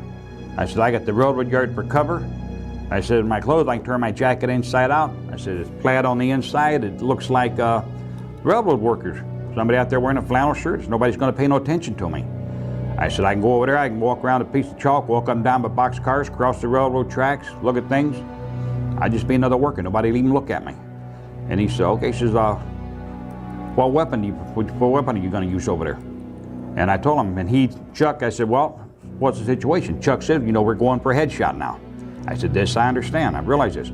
He said, you're not going to fire unless it becomes a necessity. He says, if I miss, he said, then it's going to be up to you. He said, but you don't fire. He said, unless I miss. He said, it's going to be your call at that point. He said, so you got to be very alert on this. And I told him, don't worry about me. I said, I got it, boss. And he said, what are you going to use? I said, I'm going to use the fireball. And he looked at me and says, why? Why the fireball? Now the fireball, for people who don't know what a fireball is, it's like a cut-down rifle. It's actually basically this long. The weapon was well ahead of its time. This was one of the prototypes the agency had got a hold of that had been manufactured by Remington. Now, a lot of people are going to tell you that this particular weapon was not available at that time, but this weapon was available. It didn't go on sale till a few years later, but this weapon had been manufactured as early as 1961. We had a lot of trouble with the barrel blowing up on it, used too big a round on it or something, overloads in it. A lot of problems with it, but they finally reinforced the barrel. We got it where it worked pretty good. And Chuck asked me, he says, why the fireball? So you've only got one shot, because the Remington Fireball 222 is a single shot bolt action pistol, and you can mount a scope on it. So, well, if I'm going to wait until you're through, I said, I'm only going to get one shot anyway, so it don't really matter. I said, because I'll never get a chance for a second shot if I wait until the last possible moment. He said, okay. He said, it's your call. Where'd you get hold of a prototype weapon like the XP-100? It was given to me by David Phillips. I'd received this maybe a year prior, 8 months, year prior to the assassination. The gun had been used twice before on assassinations, but nobody like a president or nothing. But it was good for using. You want to get into a close place area or somewhere, somebody might say, well, why use a pistol? Well, anybody that knows their weapons, this particular piece of sub is very accurate. Very accurate. It's up to 100. Is it interesting to anyone else? I mean, we all know this if you know anything about America. America's love for guns and war, and just, really guns and war. And think about it, like now we talk about it in the sense of that video games kind of, promote the use of guns and stuff like that. But really, Yeah. this is before video games. This is before TV was big. And they still had this desire and love for guns and war. Like, is that not weird to anybody else? No. Like, it's just very strange. I feel people are fucking crazy when they want to. Yeah, like it's always about guns and war. Like they're so excited. Oh, this gun came out here, and this one was sold. And like this is before they had technology to where you could see across the world in a blink of an eye. And you still were in love with guns and war. You were still like killing people as if it was a video game. Like this is before video games. Like this was still like almost a simulation in your mind. Like it wasn't no big deal to go ahead, pull the trigger and just, blast their brains all over the place. And that's it. Okay, cool. What else you got for me? Like, that's weird. It's just weird to me. But okay, we'll keep going. Yards. At 100 feet, I'm talking about we're shooting now from the grassy knoll down to the highway to the street there. We're talking roughly 30, 35 yards. We're only talking 100 feet. This is like shooting fish in a barrel, and especially a little 3-power scope on it. But the weapon had been used before, but you could put it in a briefcase. You could walk anywhere with it. Nobody paying any attention to it. The case that I had set up, I had a little loading press inside for it, in case I had to manufacture anything. I had a little holder for all the special rounds that were in it. Everything was packed in foam rubber inside. The case was watertight, waterproof. What the case look like? The case was black. It was like an oversized briefcase, basically speaking. And handle on a little metal flaps on it, for locking it up. You could lock the case, but I wasn't concerned about locking it. But the thing is, you could take it, you could go anywhere, you look like a businessman with it. And I felt that was the best weapon to go with. And so Mr. Nicoletti agreed with me on it. He said, okay, it's your call, Jimmy.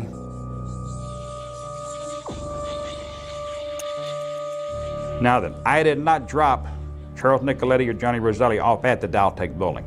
They got into the building, they were there on their own. I told them where the car would be, it's his car, he knows his car. He knows what my job is. They'll be in the car, he'll be in the front seat, Johnny will be in the back seat, I'll get under the driver's wheel. I'll set my briefcase between the front and the back seat, we'll drive away. After I took Charles Nicoletti back to the hotel, I went back to the plaza, secured the car, got my briefcase out with a gun in it, with a fireball in it. I went into the railroad yard. I secured that over there, put it away so nobody see it. Reversed my jacket inside out. I'd taken my hat, great door like, and my jacket was a gray poplin. We had these car jackets back then. They were like waist length, not a short jacket, but they kind of come down a little bit. There's no car jacket like, made out of a material that they no longer use. It was called poplin. You might remember that material. The poplin material, grayish color, had a shine to it. Excuse me, that's what the jacket was like that I was wearing, a pair of gray pants with it. And I reversed the jacket and it had the offset plaids in it, like, kind of like checkered on the inside. When I turned it over, it looked like one of the old gray flannel shirts that we used to wear out, when you was doing work in the yard or something or other. Excuse me. And I walked around the railroad yard and I was waiting for the time to pass. Time was coming on. And when I heard the roar of the crowd, I'd been over by the fence and I got there a few minutes early. And I'd look up and I'd look over the fence and I would, looking for people. What I was looking for was not to see who I knew, but I was looking for people that would be carrying a bulge like up under their arm. I'm looking for somebody with a weapon. I'm looking for security people, cops, undercover, security, off-duty, whoever might be carrying a weapon, bulge along their hip, behind their back, like I say, under the arm in a shoulder holster. I'm looking for these little bulges. Most people don't pay no attention to that, but this is what I'm looking for. But then my amazement, I recognized several people. A lot of people say Jack Ruby was never there, but he was there before the motorcade got there. I know that for a fact. But I was that close. I'm looking at the back side of him, and I'm pretty sure that was him. And I stayed away from the fence. I stayed basically in the yard, walk over the fence, look over it, spend a minute, then walk back away again. But I was observing the area. Were you smoking cigarettes that morning? I had spoken that day. Careless. I probably stepped on several cigarette butts and left them there. Most of them Pall Mall. It was very muddy. Let me put it this way. I a couple of times even took my shoes, put them up over the little concrete ledge there and scraped the mud off the bottom of them. The gunmetal gray limousine, blue and gray. The President and Mrs. Kennedy seated on the back seat, Governor and Mrs. Connolly on the second seats or jump seats, and then the official driver and Secret Service men are in the front seat. It will go Mockingbird Lane to Lemon Avenue, then travel south on Lemon to Turtle Creek, Cedar Springs, through the downtown area on Harwood to Maine, west on Maine to Houston, through the Triple Underpass to Stemmons Freeway, then on to the Trademark.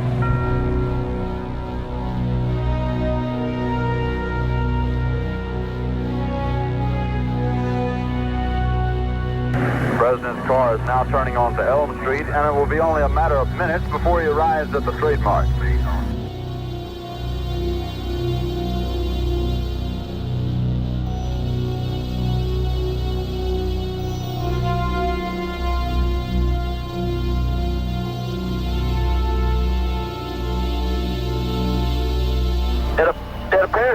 something has happened in the motorcade route. Something, I repeat, has happened in the motorcade route.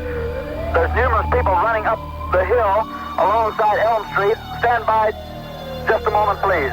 Put me on, Phil. Put me on. The motorcade is coming by here. The presidential car coming up now. We know it's the presidential car. You see Mrs. Kennedy's pink suit. There's a Secret Service man, spread eagle, over the top of the car.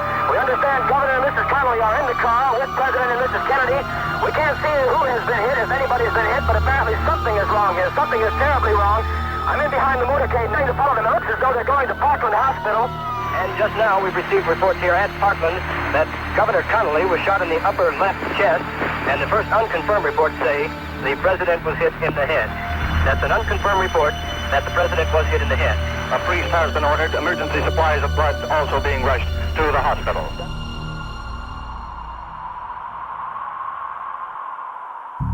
I was where you got the concrete steps that go down by the pergola there, and between the pergola and the stockade fence, you got a set of concrete steps that go down.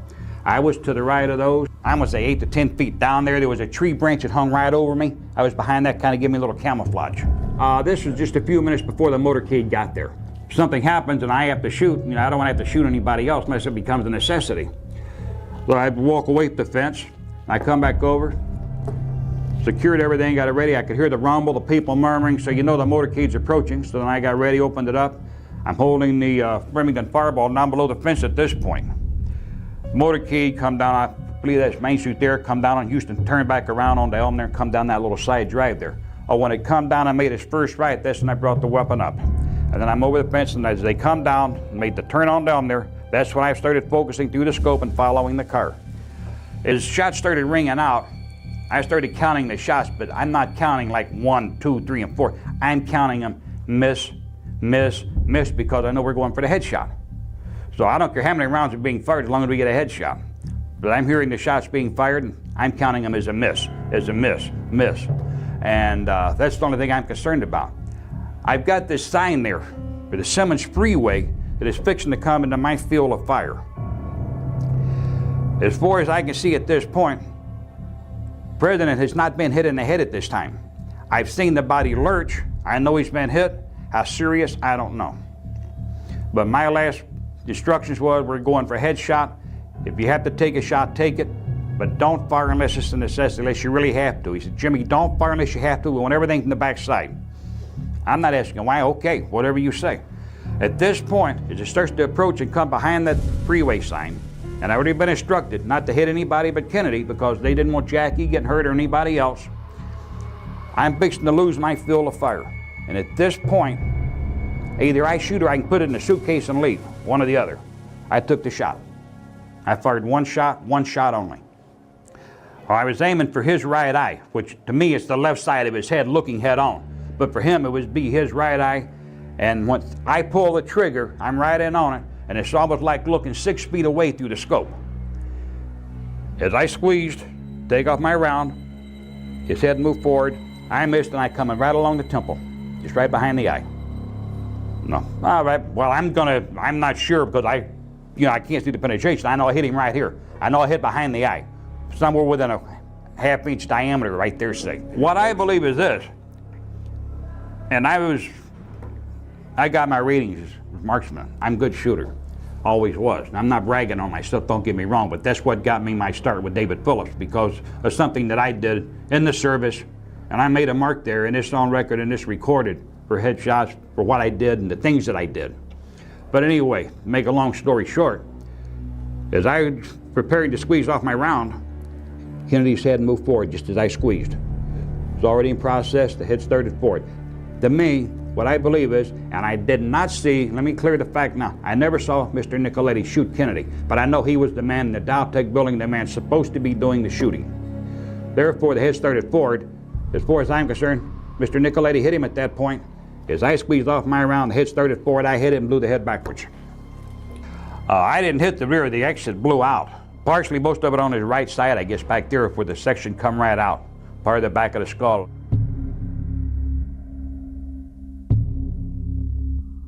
When I took my shot, I knelt back down to the briefcase, I ejected the one casing in there, I picked up another live round, put it in, and closed the bowl on it. I took this shell casing as it come out to the briefcase, I put it in my mouth, Tasted the sulfur from it. Love the taste of sulfur, by the way. Closed the briefcase up, and as I stood up, I did something I shouldn't have done, but I did do it. I took the shell casing, I bit down on it.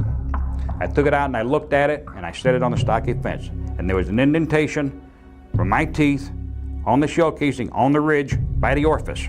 And I left it sitting on the stockade fence there. You gotta understand, when you're young, you're cocky, everything is indestructible to you, you know. Nothing can go wrong. And you gotta be a strong believer in all that. I mean, you know, you're infallible. Chuck, Mr. Nicoletti would laugh at me when I do things like that, and hey, you say a calling card, trait, whatever you want to do. He used to laugh at me over it, and he told me, Jimmy, just you do the job, you do it and forget about it. Oh, if he would have known I did that in the Dealey Plaza, right now he's probably turning over in his grave for me doing something that stupid. Jimmy, I'm sure you're aware that they have found two 22 shell casings. I've heard that. I've heard that. Have you got any speculation, any idea where a second 222 shell casing? I have no idea whatsoever. I fired one shot only. I ejected the shell casing. Mine was a Remington cartridge, manufactured prior to 1963. I bit it, I set it on the stockade fence. I had no empty shell casings for a 222 with me at all. This shell casing, by the way, was found not in the exact spot where you left it, a little bit further at the other side of the fence. Well, I look at it this way. Whoever was searching, somebody up there looking, anybody could have looked at it, they could have thrown it over there, somebody could have stepped on it. Maybe somebody didn't want it found, who knows? They didn't want to carry anything away from there in case they got stopped. Maybe they just stepped on it, buried it in the ground. I don't really know. I know where I put it. That's all I know. Was there anyone in your vicinity? There was nobody behind that stockade fence but me at that point. Nobody. All the time I was there, I was alone. But in front of the fence, the two people that I was mostly concerned about was a couple of guys wearing suits. They were up there on top of the grassy knoll there, and they were a little ways in front, maybe 15, 20 feet away, whatever, you know. I did not know who they were. They're between the fence and the sidewalk, between me and the motorcade. They're on top, they're at the top of the knoll there. They're kind of like looking over everybody and watching people. And this had me a little bit concerned, but I don't know who they are. At this stage of the game, well, I'm gonna take my shot. I got the 45 ready if I got to. Like I say, I don't wanna shoot nobody unless I have to. At this point, and I've checked them, the shoulder holsters, the backside, I saw no bulges. As far as I knew, they wasn't packing. So I figured maybe they're just a couple of businessmen. Just, you know, people want to see the president go by. A lot of people are strange that way. Everybody wants to go see celebrities go by. But I took the shot, and as I was walking away, and like I seen Jackie crawl out there, motorcycle cop, he threw his bike down. He jumped off, but as he come running in a little zigzag or whatever you want to call it, like he's really into combat or something, he's still a wide open target. Anybody could shoot him. He's got his pistol out. And he's running up the knoll there. The two men that at the fence there, seen two guys with the suits, they go over and they open up identifications. So I have to figure these are probably my cover that I've never been informed about. And I was told not to worry. They stopped him and he never came no farther. He went back down off the knoll. I was told, Charles Nicoletti told me, he said, when you take the shot, he said, just walk away. He told me, don't run. He said, just walk away natural, Jimmy. He said, don't show no attention. I told him, I said, don't worry. And I had no intention of breaking out of there running, but like I say, if somebody comes at me, I'm willing to do whatever I have to do to leave the area. If I shoot somebody else, that's what I'll do at this point of the game. There was nobody behind the stockade fence with me. I am the only person back there. Anybody else back there is over in the railroad yard by the trains. Right before the assassination, there was nobody standing next to me. Oh, as I'm walking away, I've got my briefcase, gun case in my right hand. I've got my left hand over by my coat pocket. I got a Colt 45 there. I've got it fully loaded with 6 rounds in it. It's ready to go if I need it. I've already reversed my jacket. When I picked up the gun case, I reversed my jacket, no plaid side. I got the poplin gray material on the outside. I took the fedora I had shoved down in the sleeve of it, snapped it out, put it back on my head, and I walked away. Here in the briefcase, and my 45 inside my coat pocket. I had one thing on my mind. Anybody that approaching me with the determination to stop me, to question me, detain me, whatever you want to call it, or anything else. All I want to do now is reach my destination, which is the car, put the case in the back seat there on the floor, like I chugging me already have figured out. I'm going to get in the car, start it up, drive away. Was the car empty when you got there? No, sir. When I got to the car, Charles Nicoletti was in the front seat, Johnny Roselli was in the back seat. And There's only 2 seats in the front. We had the bucket seats in it. so as soon as you got in the car, you just started up. As soon as I got in the car, opened the door, set the case in the back, was behind the front seat, got right in the car, lit the ignition, and gone. Anybody say anything at that point? Nobody said nothing to me.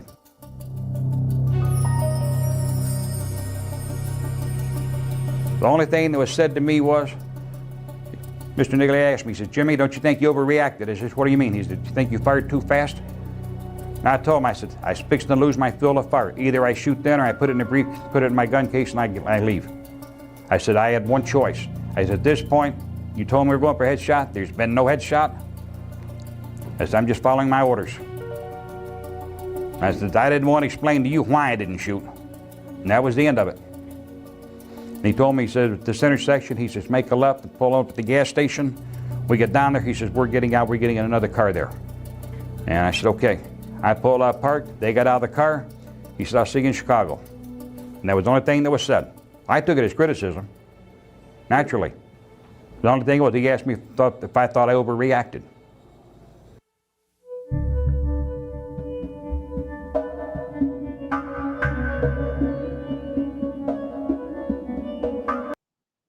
I mean, he definitely sounds like he was involved, right? And it's amazing to me how you can do all this dirt, and then when you get old and gray, you want to tell the story as if you're like some type of hero at the end. And it's kind of like, it's almost like you can't get upset with an old person because they're all like frail and stuff like that. So you feel like, well, I can't really be upset with them. But at the same time, you're just like this, like you were really just this heinous person. Like, let's be honest. Like, you shot the president of the United States. That's what you're saying. But still, in some way, you're telling this story almost as if, you know, there's some sort of empathy that should be had for you. Like, nah, bro. Like, I don't know. I have a hard time with that because it's like,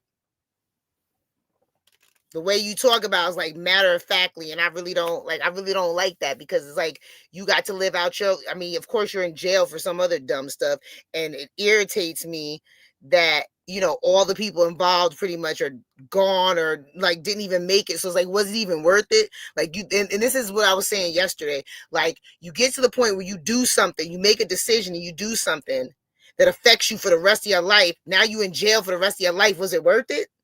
Like, that's the only question I want to understand. Was it worth it? Because now you done spent your whole life in jail. Everybody else is gone. And somebody's going to take the blame. Like, you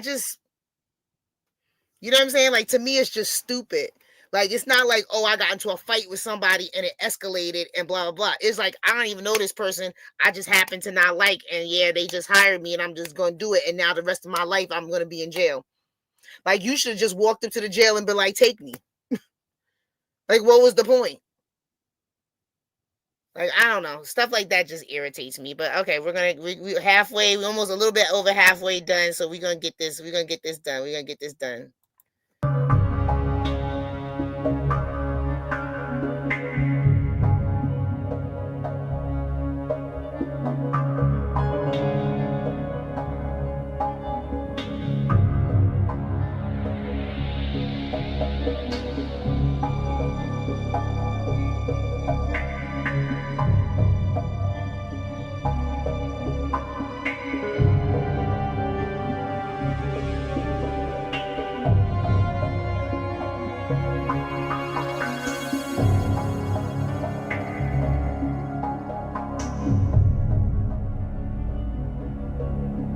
Do you think Lee Harvey Oswald fired any shots that day? Lee Harvey Oswald never fired a shot. And if anybody knows what a parapet test is, and we have actual court documents on where Lee Harvey Oswald was given a parapet test by the Dallas Police Department, and on this document it plainly states, deceased J.D. Tippit, deceased John F. Kennedy, suspect Lee Harvey Oswald. And they took a parapet test, his face, his hand, his arm, I guess the side of his neck, and the only trace of any nitrates from powder burns or powder suspicions was in the palm of his hand. And anybody that goes to a firing range as far as weapons knows if you fire a .38 revolver or any type of revolver, the blow bite is going to come back across this part of your hand and your wrist. The only reason he had those nitrous in the palm of his hand is he was holding spent shell casings when I calibrated the scope. Nobody said what? Sir? You have. Nobody said what? Okay, we can't hear you, man. But Lee Harvey Oswald, it's like they say, that's a court document.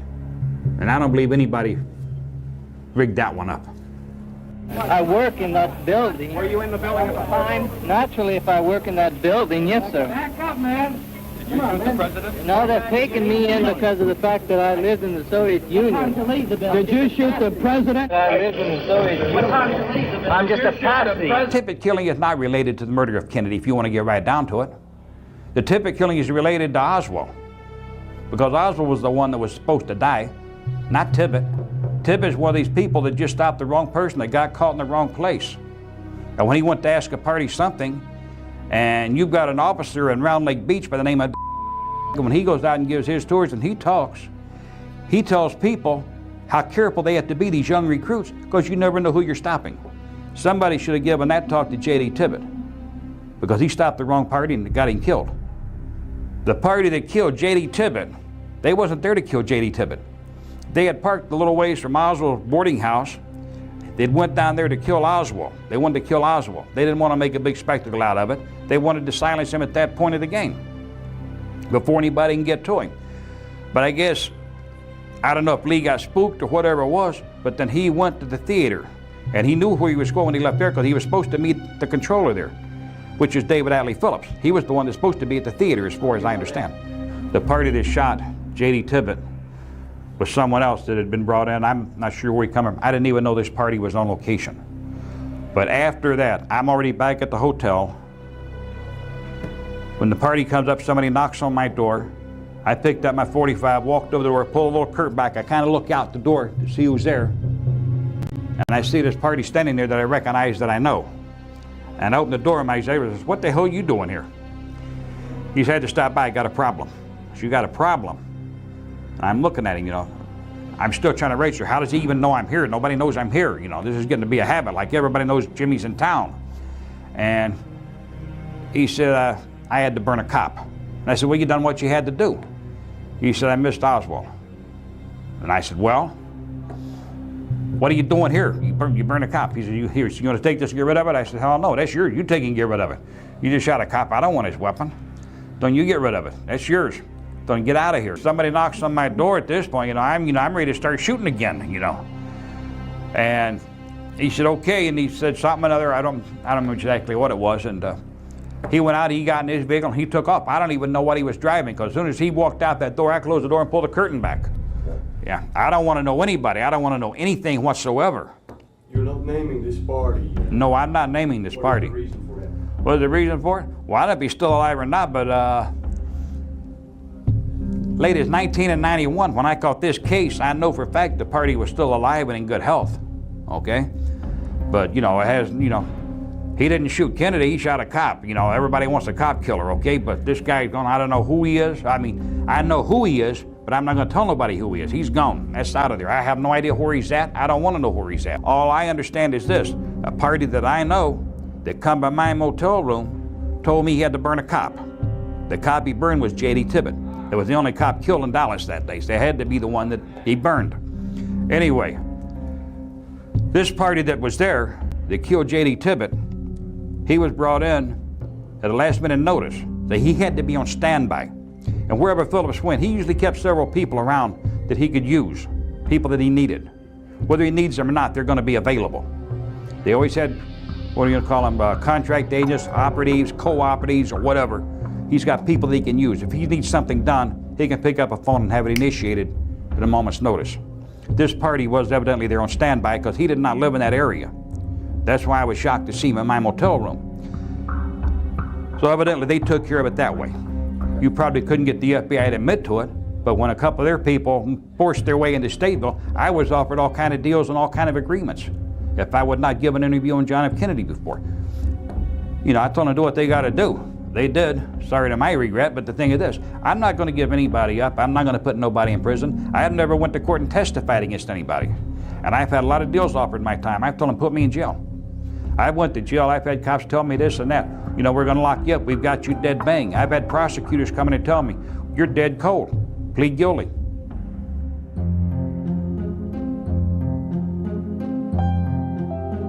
From what I'm looking at here, looks like part of the flap on the side is missing. But I don't see very much in this picture here, the back of the head missing. What I'm looking at here is a lot of hair. What's my conclusion? That ain't the right picture. That's my conclusion. You want my opinion on it, that's not the right picture. The photo that I just looked at, in my opinion, that's a fake picture. That is not the real picture. A lot of people might say you can't see nothing through a scope, but I'm going to tell you something. When you see something burst, his head like a watermelon, you're going to see pieces of stuff flying different directions. People are going to be splattered by it. Boy, I looked over the fence and I saw Jackie Kennedy crawling out on the back end of the car, the limo. At this point, I got to figure, well, she's going to be picking up a piece of his skull, because a lot of people say you can't see nothing through a scope like this. But what you're going to see is like, and I saw it, the head explode. I saw the backside come out. I seen brains, or whatever you want to call it, tissue, hair, the whole thing going everywhere, just a spray. And if anybody displeased, just go out and shoot somebody and look through a scope while you're doing it and watch. I think one of the agents, probably one of the Secret Service agents, riding on the back of the car. I'm only assuming that I would say they probably got splattered because there was stuff everywhere. But one of the other things I want to point out about Remington 222 Fireball, it's a high velocity. Okay, what I will say about this, other than his disrespectful narrative about shooting out a watermelon and whatever the case, I mean, this dude here, some of you may know that my first husband was unalived when I was 28 years old, and he also had a gunshot wound to the head. He was shot in the head. That's the shot that unalived him. And when I had to go and identify the body, he did not have, his brains and guts, as this guy calls it, spread out like a watermelon. So whatever they do at the morgue, they fix it up to wherever that wound is, they try to cover it, I guess, best that they can to not cause any other trauma to family. So that very well could be the picture if they, reconstructed something or, put something together, because even when we went to the wake, you could not tell where I've never saw where the gunshot was, but I do know that he was shot in the head. I know the last shot was in the head. So, and that was the fatal shot, because he was shot twice before then, but the other two shots were not in his head. So, whatever he's talking about, I don't know, but I've seen that up close and personal, and I also did not see a hole in anyone's head. So just gonna say that, but we can keep going. Pistol. The round travels approximately 3,180 feet per second. Now then, for this type of weapon, there is very little recoil. Now, a lot of people say there's a lot of recoil, it's going to jump, you can't see nothing. And I've had a lot of criticism over the years over this here. So I'd like for somebody to go out to firing range somewhere, gun store, and take one of these particular types of weapons that carry a 222 round and fire. You're going to find very little recoil, especially when you're using an extended barrel weapon with a scope on it. You got the weight there to hold it down. It's not jumping and bouncing. You're not shooting a 44 or 45. Did the motorcade ever come to a stop? The motorcade, the best of my recollection, to me and my mind, and everything is slowed down at this point. When the first shot went off, it's like it stopped. It's just like it slowed down almost to crawl, or barely moving, or maybe it even stopped. I'm not really sure on that point. I know I was waiting. It kept moving. It had to have been moving, but very, very slow. Because I'm waiting for it to get up the sign. I'm waiting for something to happen so I don't have to shoot. Not that I'm afraid to, but if I don't have to, I don't want to. Well, like I say, when the car got even almost up to that Simmons Freeway sign there, and that was one of the most, and ain't like these new ones they got today with nice little skinny metal posts and a little sign. These here had, made it, I guess, the wooden legs on, or what do you want to call it? The post, the hell, it was wooden. Anyway, I had my shot. You see where I shoot down right now? I took my shot. Were you nervous in any way? Was I nervous? No. If I'd have been nervous, I'd have been shaking. I couldn't have made the shot. A lot of people may find this hard to believe, but you've got to understand something. First time you go into the field of fire, when you go into a firefight in combat, you might be nervous or skittish. But after you've been initiated into the field of fire, whatever you want to call it, combat, firefights. A lot of people got different names for it, skirmishes. You get over it. And, you know, and to me, and a lot of people are really going to think I'm probably sick, but when you got into a firefight, that was the ultimate high. I've never used drugs in my life. A firefight to me, being in the service, that was one of the greatest things there was. It was the ultimate high. And at this point, when you're stalking down somebody, and this particularly, they stopped me from hunting animals altogether. When I was young, I used to love to go shoot deer, rabbit, squirrel, whatever I could get, pheasant. But after you went into the jungles and you've hunted man and you've stalked a man down and you've hunted a man down on equal terms where he can kill you, you have no desire to go shoot a defenseless animal.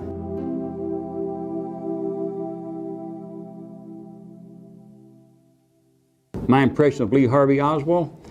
Lee Harvey Oswald is a very quiet type person, secluded, very private, mild-mannered, you might say. He wasn't one that he didn't do a lot of boasting or bragging. He didn't do a lot of cabareting. I mean, what he did, he kept to himself. Lee Harvey Oswald, as far as I'm concerned, I like the guy. Very intelligent, very intelligent. When we got into certain subjects, I mean, he could make me look like a dummy, let's face it. So he's a lot better educated than... Oh, he's a lot better educated than what people say. Lee Harvey Oswald, he had very good self-control because he had a little scar up on his lip. And I asked him one time how he got it, and he told me it was in the Marine Corps. Somebody hit him with the butt of a rifle up here. I thought, you must have ripped their guts out or something, ripped their ass out. He said, no, he said, I didn't do that. So what do you mean? He said, it's an accident. He said, I didn't get upset about it. But that's the type of person he was. He was calm, he was collect. Capable of killing someone? No. Lee Harvey Oswald, I'm saying everybody's capable of killing somebody. Let's face it, you got your back to the wall. But is Lee Harvey Oswald a killer? No, he wasn't an assassin, no. Lee Harvey Oswald, when I say he wasn't a killer or anything like that, Lee Harvey Oswald, he had it all up here. Very, very intelligent. I almost said he had a good IQ. And he held a top secret security clearance. And there's another thing I'd like to state and get on record. They talk about Lee Harvey Oswald, all this and that, and him running off to Russia. The only way Lee Harvey Oswald could have went to Moscow. He held a top secret security clearance when he was on the base in Japan. If you hold a top secret security clearance, then people can go check this anywhere. In the days of the Cold War, you did not jump on a plane and fly to a communist country, and I don't care who you was. You had to be cleared for it. The only people that could have engineered that for him to go to Moscow was the CIA. And the Russians were so scared of Lee Harvey Oswald over there, not fearful of what he'd do to them. They knew what was going down. They gave him a place to stay, and he wound up marrying Marie over there. And they was too happy to put him on a plane to send him back to the U.S. Taking money. Yeah. What was going down then? What was the mission for Lee Harvey Oswald? I have no idea what the mission was, but he went over there for some reason. I never asked him. He never told me. I never asked him why he went to Russia. But you cannot tell me that he was disgruntled with this country and he wanted to go over there and be a member of the Communist Party. There's no way. He took a cover and he went, and they just wouldn't buy the story. Would you describe him as patriotic? I would say Lee, he did a lot of work for this country. Everything he did was based basically on this country. He was not a traitor. I don't care what anybody says. All the research based, everybody can say all they want. I know Lee Harvey Oswald. He wasn't that type of person. He wasn't a traitor.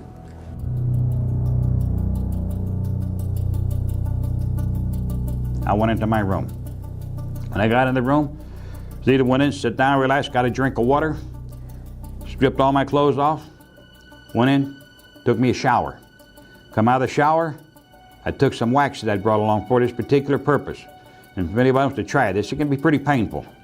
But I knew that I would have redstone on me here and on the side of my face from firing the weapon and across my hand and wrist. Took hot wax and I poured it on myself and let it cool so it cut into the pores on the side of my face. And after a few minutes, I peeled it off, which would remove all the nitrates from any gunpowder. I went back into the shower and showered again, then showered, finished up with a good cold one, but felt like I was kind of on fire and burning. When I got out of the shower, dried off, then I put a lotion over everything to cool the burning sensation, and then I got dressed. Once it got dark, I went out to the car. Nobody was around. Make sure everybody was inside doing whatever they're doing in their motel rooms. Opened the trunk up. I took the weapon out of the trunk. And when I'd gotten out of the car earlier, I'd taken the briefcase, the gun case with my fireball in. I'd already taken that into the hotel. I went inside, had one weapon I took in, cleaned it, got it ready to put back in the car. I waited till after midnight. I went back out to the vehicle, got in, pulled the back seat out, took the top part off the back, put the gun case, the gun back in the rack, the rifle. I secured my fireball, put the gun case in there, Closed everything back up and went back in the hotel. I went to sleep. I got up the next morning at first light, went down the road. There is a restaurant down the road, there a little ways off on the right-hand side as you're coming back east. Restaurant, coffee shop not too far from there, maybe a mile and a half down the road, something like that anyway, best I can remember. I stopped there, had me some coffee, breakfast, got in the car and I left. I drove back to the southern part of Illinois. When I get to the southern part of Illinois, starting to get dusk, getting late. Pull off at a motel there. As you got back in Illinois, I can't remember the name of it. I remember it was like a blue and white one. I want to say Southern something another, like a truck stop, a lot of trucks there. I went in, got a room, and I stayed overnight there. The next morning, I went out, got in the car, proceeded to Chicago.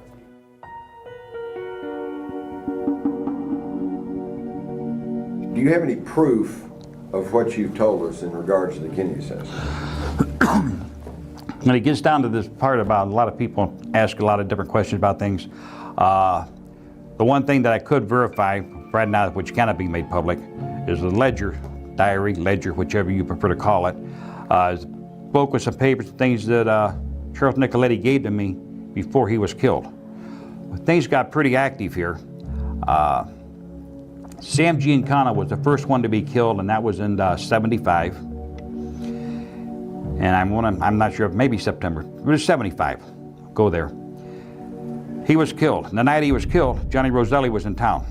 But I saw Johnny Roselli at the airport. And when Johnny Roselli come in, we didn't talk or anything. I was there to pick somebody else up that come in on that flight just by coincidence. And I was picking up a party that I did a lot of work for, collecting money and things. But anyway, I seen Johnny. We just nodded at each other. He had another man with him.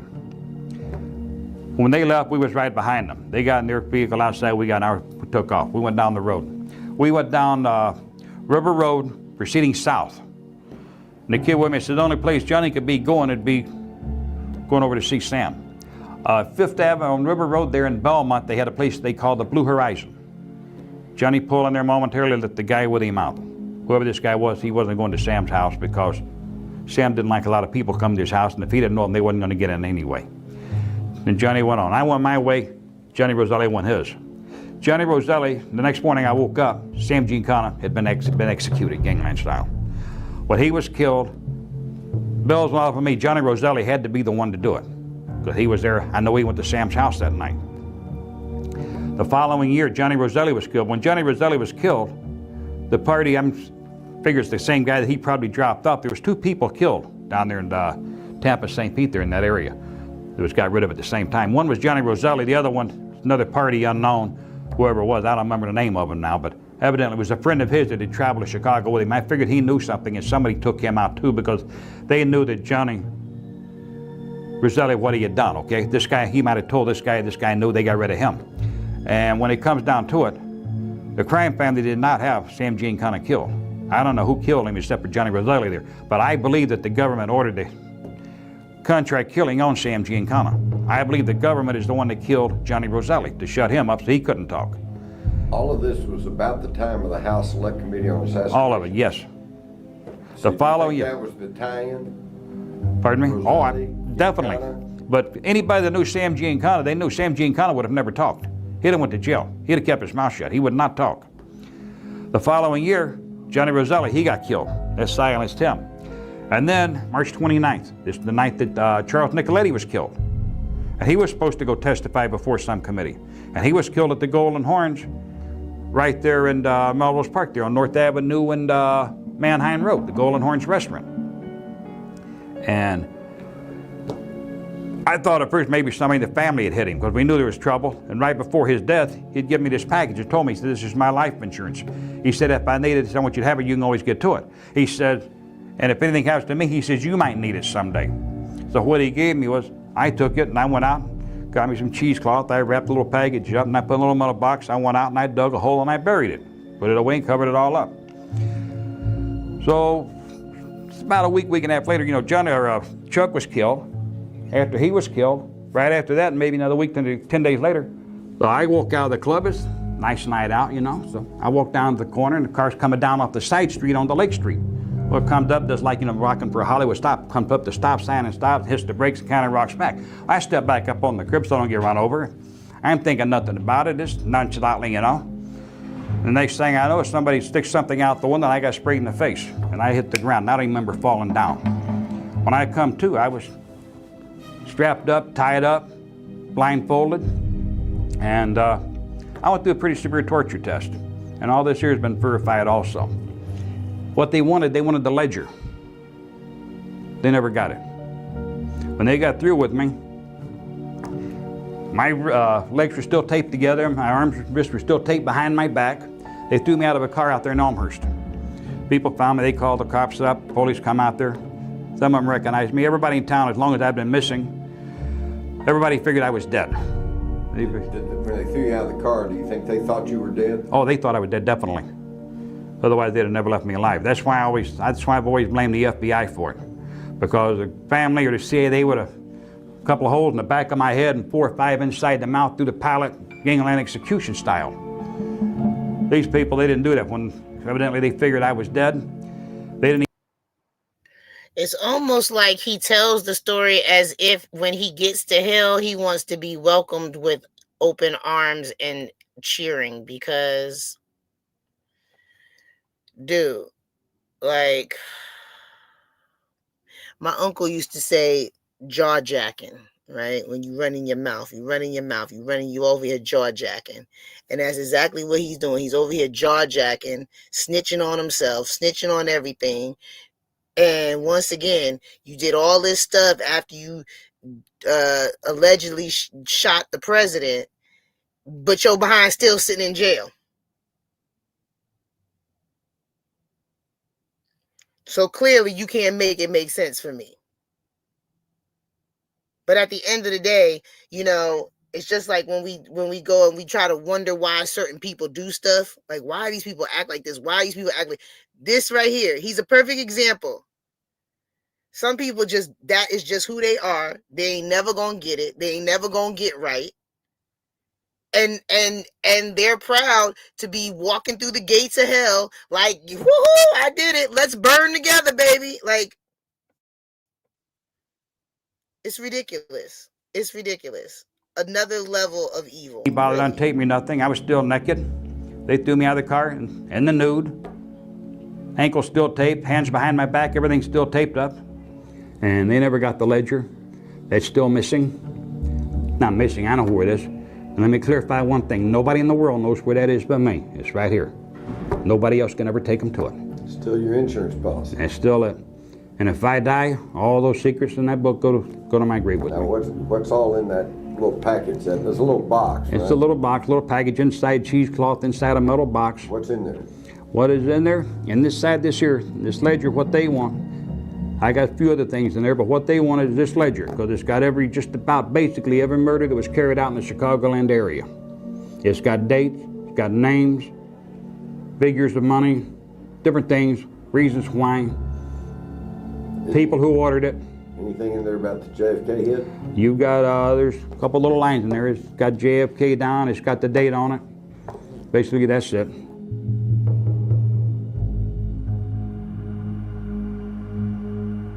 I'm in prison for a specific reason. When I come out of the federal prison, I did a federal stretch and I was out for a little while. People started trying to kill me.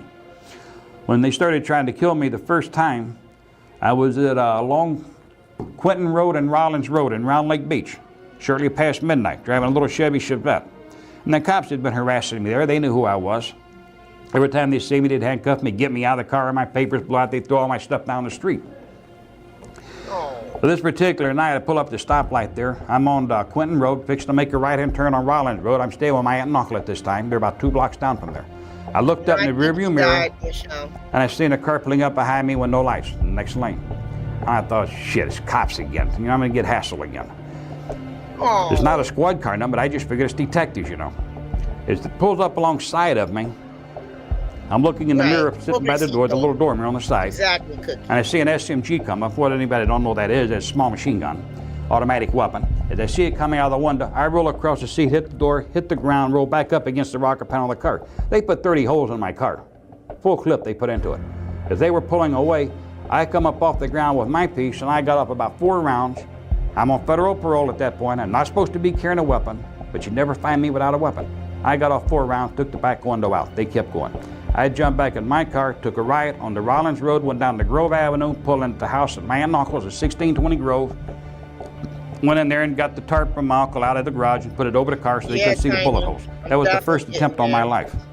I got out of federal prison in 88. This year's late 89, early 90, I guess. And when they started trying to kill me on the street, that was the first attempt on my life in the free world, as I call it. Next day, I went to see somebody down in the city, and I went up and I asked him a specific question, if we had a problem. I said, I went and I did my federal time. I said, I got busted on the chop shops. I didn't take nobody down with me. I said, I went, kept my mouth shut. I didn't testify. I didn't give nobody up. I took the conviction. I done my time. What's the problem? We got a problem. Let me know. And he told me, he said, Jimmy, he says, he always called me Jimmy boy. He said, Jimmy boy, he says, come down, come down. He said, listen to me. He said, you got no problem with us. He said, you did your thing. He said, hey, you didn't have the problem. When you was down, you got money, looked after certain people for you, took care of your family. You had no problems. When you come out, you went to the restaurant, he said, everybody parked, everybody come by to see you. He said, we dropped a lot of envelopes. He said, you have money when you come out. Everybody looked after you when you come out. That's respect. Don't think we're after you. Whatever you've done, it's for your previous employers, not us. That's on the other side of the fence, the people that you worked for before. He said, them, not us, Jimmy. He said, I give you my word on that. After I talked to the certain parties in Chicago down in the city about them trying to kill me, and he's telling me that was my previous employers, what we're talking about here, we're talking about a government agency. I won't say which agency it was that tried to take me out, but I know at that time I had people in the DOD on me because I had taken certain material off the computer at Oxford from the arsenal, so I worked in the office. I had an excess classified material there for building new tanks, new helicopters, everything. I had the gun emplacements off one of the Black Hawk helicopters. I had the allocations for everything. I had the rate of firing, anything that's classified, because we made a lot of the stuff there. We made the nitrine cable to fire the Sidewinder missile inside a federal prison. Okay. Anyway, the second attempt was, well, now I realized this here is not the crime family after me. It's got to be a government agency. The second attempt on my life was late at night. They ran me over on my motorcycle. They hit me so hard, they bent the frame on it. They totaled the motorcycle out. That's all on record. Next time I come around, the third time, with these two off-duty officers. One of them is David Ostertag. They will never admit they had a contract on my life, and I want to say one thing. I got no hard feelings against either one of these officers, even though they tried to kill me. I don't take this anything personal. I take it they were doing a job. They were doing what they was paid to do. They just blew it. But the thing is this, I'm here because somebody opened up on my partner and me. They tried to kill us in broad daylight on May 7th, 1991, 3:15 p.m., maybe 3:30, in the middle of Route 12 in a little place called Buffalo Grove. We're between Quinton Road and Long Grove Road on Route 12. They forced us off the road. When they forced us off the road, they say it was a high-speed chase. It really wasn't a high-speed chase. They spotted me at a gas station. I didn't even see them. I paid for the gas, got in the car. My partner, David Morley, he was driving. As we pulled out from there, they got in behind us. They got up alongside of us. He started hit the gas to go. And I told him, no, hold it, pull it over. We don't run from nobody. And my exact words, we don't run, pull it over. We'll deal with it. They cut us off like he pulled into like a part of a driveway. It was gravel, a little fast. He hit the brakes. We slid into a little tree. The tree we hit wasn't any bigger than my arm. I threw the door open on the right-hand side to exit the car. This was a leased car.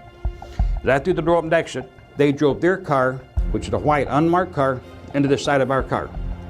When I seen the front of the car coming at the door, I jerked my leg back up off the ground so I wouldn't get it cut off and they were broken, and dug my head, and when they hit the door hit me and knocked me back into the car. I bounced off the dash, and at that point, they opened fire. My partner, David Morley, very good man. He saved my life on several occasions in the free world. His left hand is paralyzed. He'd been shot up a couple times before in shootouts. He can't use his left hand.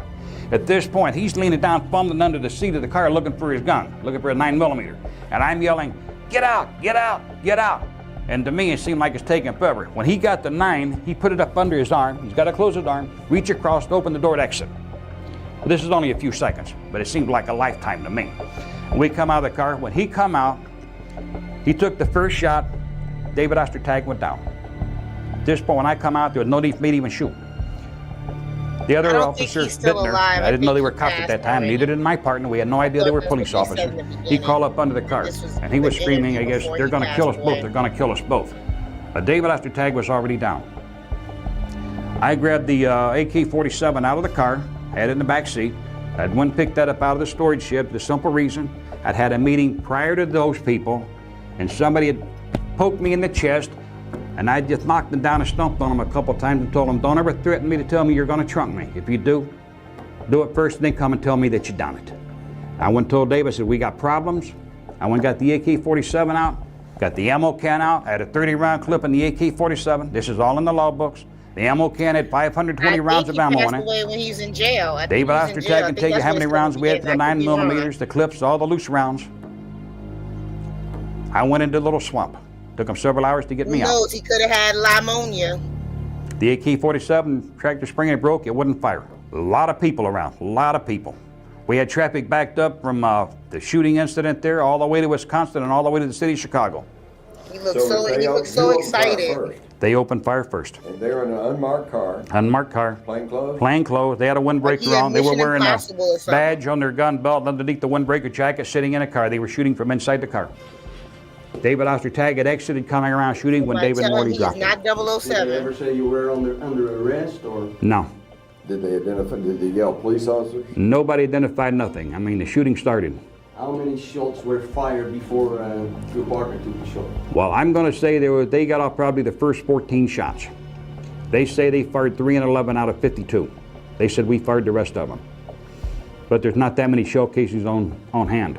And if the only weapons that were fired were 9mm that day, and my weapon hadn't been fired, that leaves 3 clips. It's only 45 rounds of 15 rounds to 9mm in a staggered clip. And they didn't fire that many. They still had rounds in theirs. So there's no way 52 rounds were fired that day. Oh, there's all kind of witnesses that seen what went down. There's witnesses that will plainly state on who got out, who shot who, and who shot first. That's all in the court documents. How they get them get a position if there were witnesses to say they fired first? That was very simple. We were tried in Lake County, Illinois. It didn't take them long to convict us. Everybody on the jury was related to a cop. You don't shoot a cop and walk away. You shoot a cop, it don't matter if it's self-defense or not. I had witnesses that come there to testify on my behalf, and that was irrelevant, and they were not permitted to testify. My own aunt was not permitted to testify at my trial. As far as I'm concerned, it was a frame. That bill was self-defense, over and out. And I didn't even shoot nobody.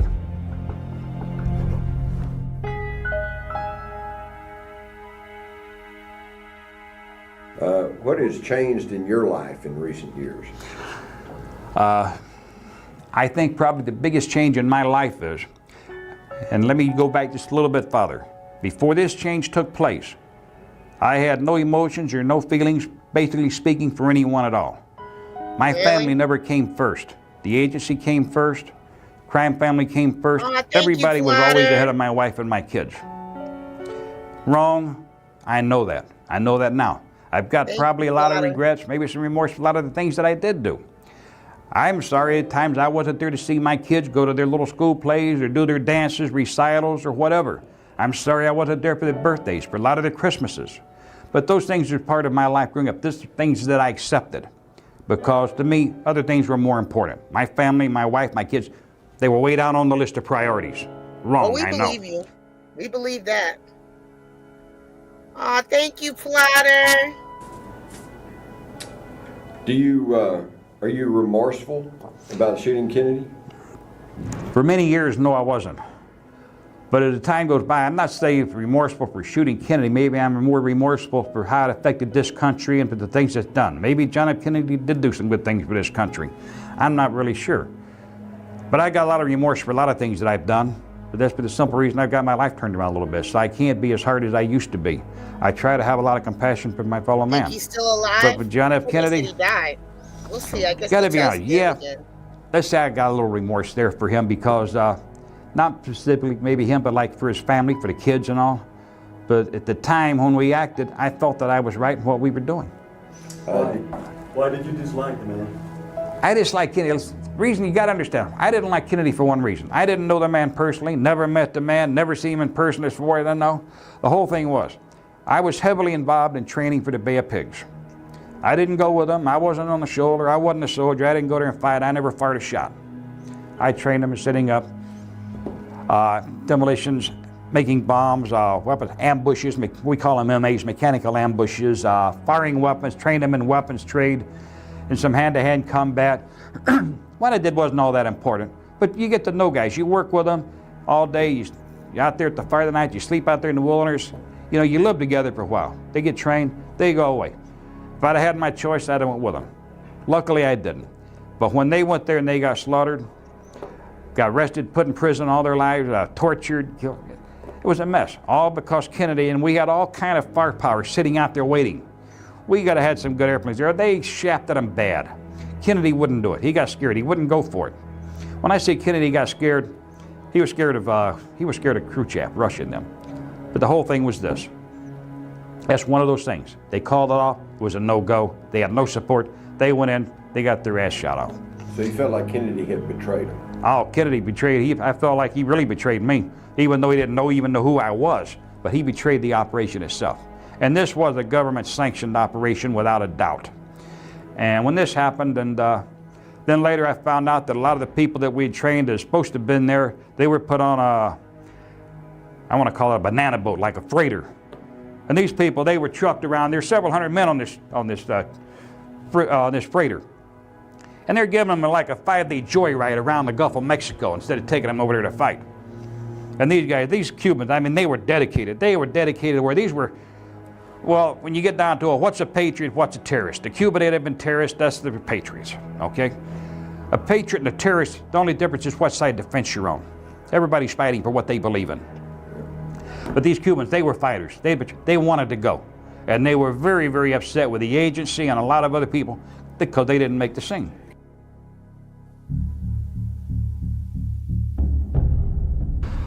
At the time, I believe the Kennedy assassination was a necessity. The reason it was carried out, the reason it was ordered, in my own belief, is the money people, the power people, they wanted to stay in Southeast Asia. It's not about who did who to what over here. It was about the money that was to be made. John F. Kennedy wanted to bring all the boys home from Southeast Asia that were over there. Certain people wanted to keep those guys over there. We needed it because there's going to be deep sea ports built. There's going to be the biggest runways in the world built for bombers in different places, in Guam, Okinawa. Southeast Asia is going to be flooded with air bases. We're not talking millions, I mean, we're talking maybe $1 trillion or more. You've got your chemical companies that's going to come in. This is the greatest ground there ever was for chemical warfare testing. And to have a war, you need deep sea ports, you need runways, airplanes, manufacturers, tanks, weaponry, ammunition, munitions to be made, bombs to be made. We're talking an all-time economics deal here. Big money. Clarissa. Sad to say, the rich get rich, the poor get poor. The poor die, the rich got richer.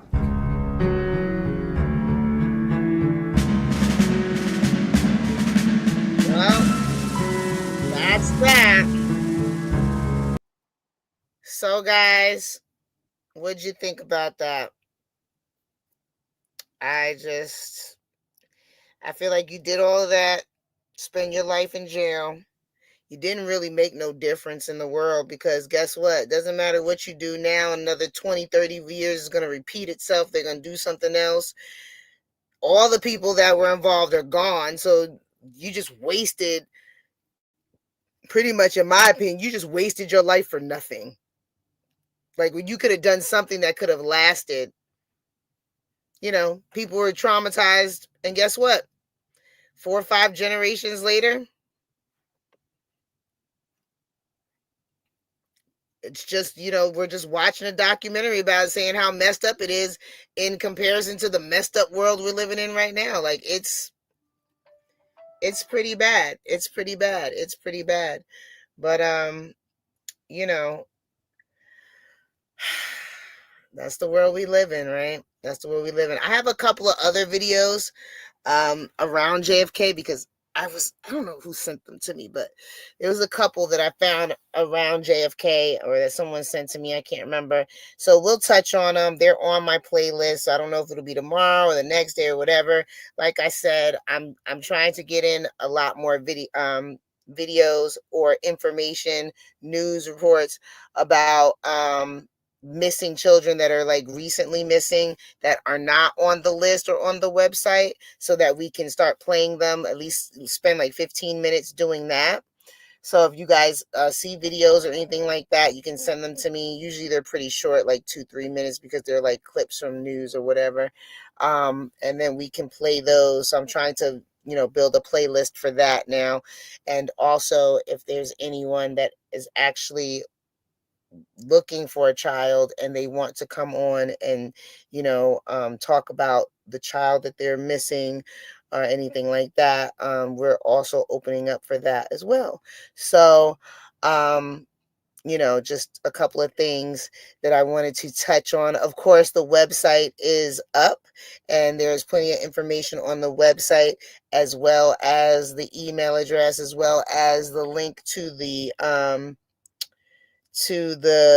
petition, as well as the list of missing children, as well as the link to the PayPal, as well as some old pictures from what I used to do and some new pictures or new information of what we are doing. The prayer line information is there as well. So just a lot of stuff, a lot of information. Tomorrow's Saturday, so I'll get some work done, and hopefully this weekend I will have the letter and at least the governors with the governor addresses, mailing addresses, so that you guys can print up the letter from the website and mail it to the address. You can print up one letter for each governor if you want, or you can just pick one governor to send it to. And so we can start our letter writing campaign that way to the governors of the port states and get our letter and our petition and our information out that way. So hopefully this weekend I will have that. My toe is itching. I will have that together for you guys to be able to print off. What else? Oh, yes. For those who don't know, and I feel like you guys have all kind of figured it out by now, I do have my memberships. Thank you to everyone that became a member today. That is just a blessing. Thank you so much. I appreciate all you guys and all the love, and I love you guys all. I'm still trying to figure out what's what. So, we're going to learn together. You guys are going to have to explain to me super chats and super stickers. It'll take me a while to figure out. I do have super chats and super stickers and super thanks, which nobody seems to know what it is, but it says super thanks. And I don't know what it means, but that's what it says. So, oh, it doesn't show up on your phone, Renee? Okay, I'm sorry. Are you on my side, Renee, or are you on Mike's side? Because you might have to go into my chat in order to see it. I don't know. I can't really be as helpful as I wish I could because I have no idea. I didn't even know if you guys were going to be able to see it. But clearly, you guys can see it. I don't know. Has anybody done it from their phone? I don't know. Yes, thank you, Plotter, for the what's it called when you give somebody the membership gift of the membership and somebody else gifted a membership. Hold on, let me go up and check because I'm new to this, guys. I don't know. Plotter gifted a membership and Tiny gifted a membership. So thank you guys. I appreciate that. That's really awesome. I wasn't expecting to have any memberships or anything like that. I was just, sharing with you that it was available, but it just means a lot to me that you guys jumped in there and wanted to become a member. So, oh, you have an iPhone. I don't know. Anybody have an iPhone and you became a member on the iPhone? I don't know. Miss Gothi says click join. If you're in I'm Just Saying VB, Renee, or are you on Music Recording Network Live? What side are you on? Because we're streaming from 2 platforms.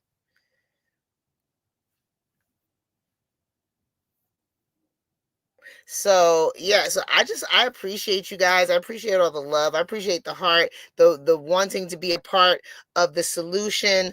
Of course, anytime that you're in the chat and you want to have a prayer request, please make sure you put 3 praying hands before your prayer request, and Valerie and Michelle go through the chat and they take those prayer requests down and they pray for you on the prayer line. Or you can just go ahead and turn up at the prayer line at the time that they go on, and you can do it then. Okay, you're on my channel. Okay. I had to do it on my browser on my iPhone. Okay. I don't know. Maybe Angela has more. Renee, maybe Angela said she had to do it on browser on iPhone. I don't know what that means. I have an iPhone that I hardly use. I can't stand it because iPhone just doesn't work for me. Me and the iPhone just fight. So I just have it as an extra phone for work. But thank you, Miss Gothy. Thank you. But yeah, guys, I appreciate everything. Like I said, the website, the letters and the mailing addresses will be up soon. Please send the videos of children that are missing or anything like that. Runaways missing, it's all the same to me. It doesn't matter what the situation or why they're missing. So it's an Amber Alert, runaways or missing. If there are parents out there that are looking for their children and you know anyone that wants to come on and share the information, once we can verify that it's their child or whatever the case, then we will have no problem having them on and, spreading that as far as we can. So don't forget to hit the like on my side, hit the like on Mike's side, and hit the bell so you make sure that you get all the notifications. And guys, I hope that you guys have a wonderful morning, afternoon, night, wherever you are throughout the world. Make it a good one. We'll talk to you later. Bye, guys.